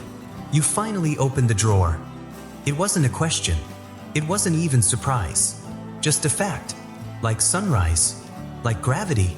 Like blood that remembers. I stood still, afraid that if I stepped closer, the illusion might break. That he might dissolve into the same air that had taken our mother. Our story. Our years. He turned slowly. His face wasn't identical to mine, but it felt like home. As if I was staring at a version of myself who had grown in a different soil, but had always carried the same roots. I didn't know you were real, I said. He nodded once. Neither did I, until I was 10. That stopped me. He'd known, for years, and said nothing. Why? I asked. My voice cracked in the middle, as if my throat couldn't carry both anger and sorrow at the same time. He didn't flinch, because I didn't want to be wrong. I didn't want to believe my life was built on someone else's theft. What theft? He stepped closer. The rain soaked through his collar, but he didn't shiver. Your life. I should have denied it. Should have told him it wasn't true. That my father raised me with love. That he wasn't a thief, but a man torn apart by choices he never wanted to make. But the words didn't come, because I knew there was truth on both sides of the silence, and pain on every side. I thought about writing you, he said, but how do you write a letter that starts with, you don't know me, but we were born together? I didn't answer, because there was no answer to that. Only ache, and the echo of too many years that should have been shared. What's your name? I asked finally. He smiled just barely. The one they gave me? I nodded. He hesitated, then said, they called me Eli. Do you still use it? Sometimes, when I feel like lying. And when you don't? His eyes softened. Then I don't use anything. We stood under that tree like boys who'd come home after running in different directions for too long. He reached into his coat pocket, pulled out something small, wrapped in plastic. He handed it to me without a word. I peeled it open, and there it was, a piece of faded red cloth, with tiny moons stitched into the edge. My breath caught. The red blanket. I kept this, he said, even when the orphanage threw everything else away, even when I didn't know why it mattered. It was yours, I whispered. No, he said, it was ours. We sat on the bench beneath the tree as rain tapped gently against the wood, and we talked, not in bursts, not with questions, just slowly, like peeling back layers neither of us had touched in years. He told me about the orphanage, the quiet nuns, the cold winters, the boy down the hall who claimed to see ghosts. He told me about the man who came once a year in a blue hat, always standing by the fence, never speaking. But Eli knew, somehow he knew, that the man was watching him for someone else, that he was borrowed, not abandoned, and that the story wasn't done yet. Do you hate him? I asked. Our father? He shook his head. No. Why not? He looked away for a long moment, because hate belongs to people who had choices. And I don't think he did. Not really. A silence passed between us. It wasn't awkward. It was old.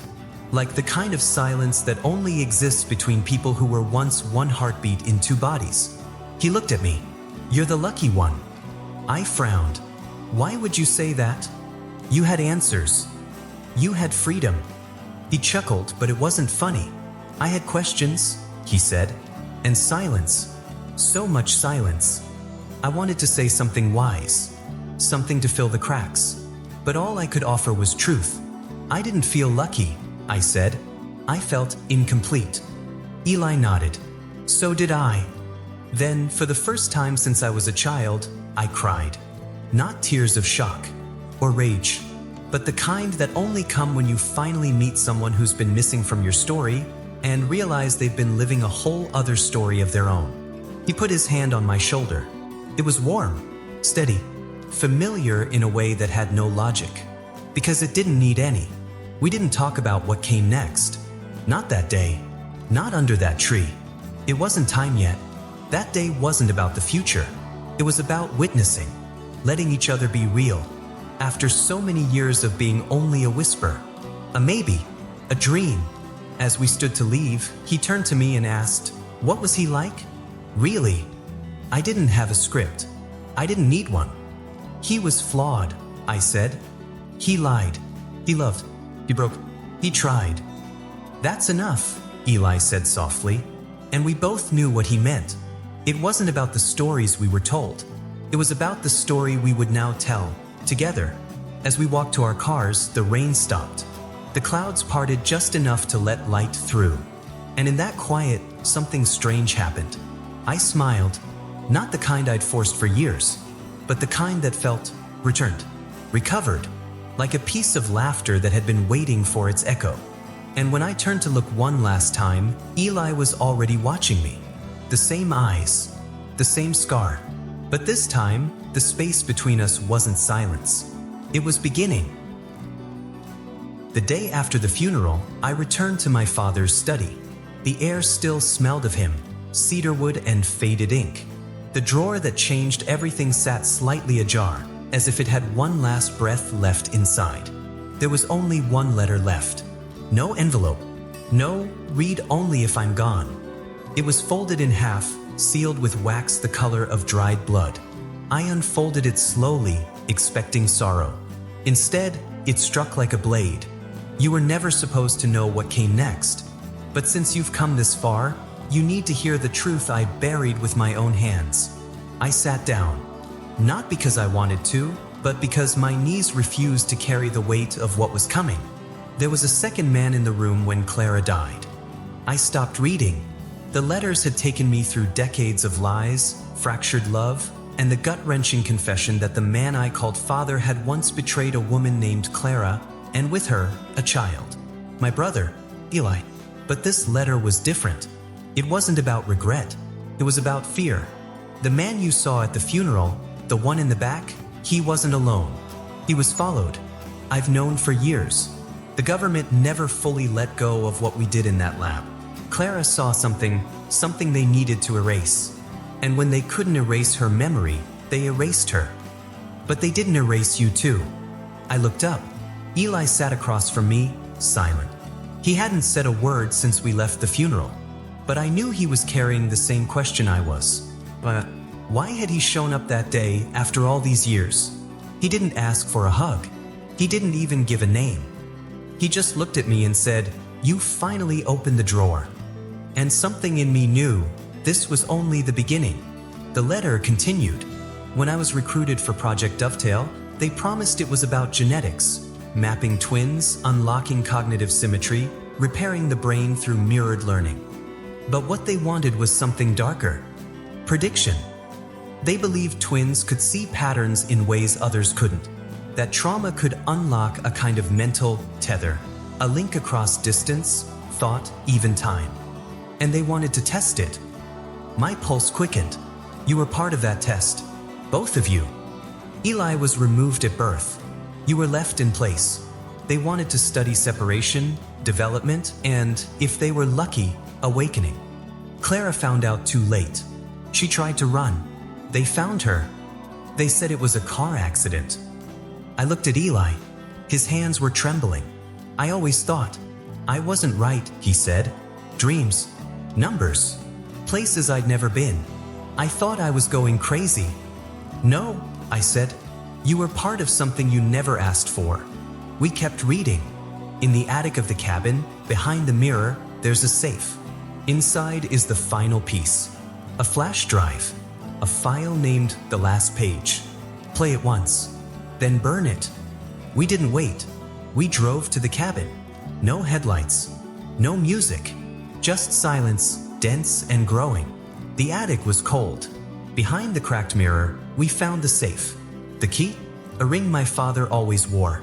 Inside the box was a flash drive wrapped in cloth. Blood-stained cloth. And a note, "Forgive me." We plugged it into Eli's laptop. And there he was. Our father, recording from a concrete room. His voice shaking. If you're watching this, then you know.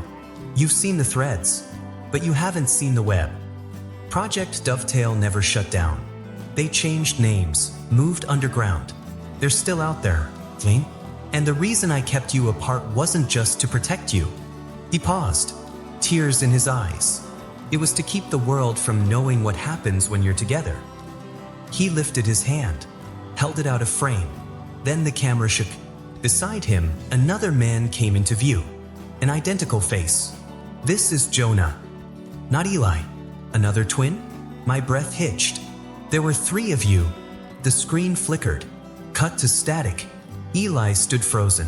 There were 3. We searched the drive. Nothing else. Just that one file. That one moment. 3 of us. A missing piece none of us knew to look for. We were silent on the drive back. Too much to process. Too much missing. But at the red light near the church, I saw him. Standing on the sidewalk. A man. Same eyes. Same scar. Different coat. Not Eli. Not me.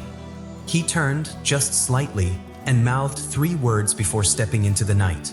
Find the mirror. And vanished. We turned the car around. But he was gone. No footsteps. No trace.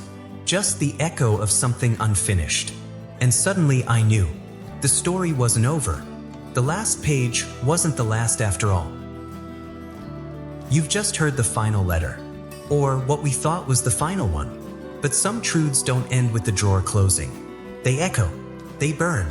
They follow bloodlines and broken promises and strangers who look too familiar in the mirror. Somewhere out there, a 3rd heartbeat still waits to be heard. And if you felt something, if your chest tightened, if your eyes stung, if your breath caught even once, then you already know this story isn't finished. Subscribe now, because the next drawer we open might not just hold letters. It might hold what they never wanted us to find. And if you've made it this far, maybe you were meant to.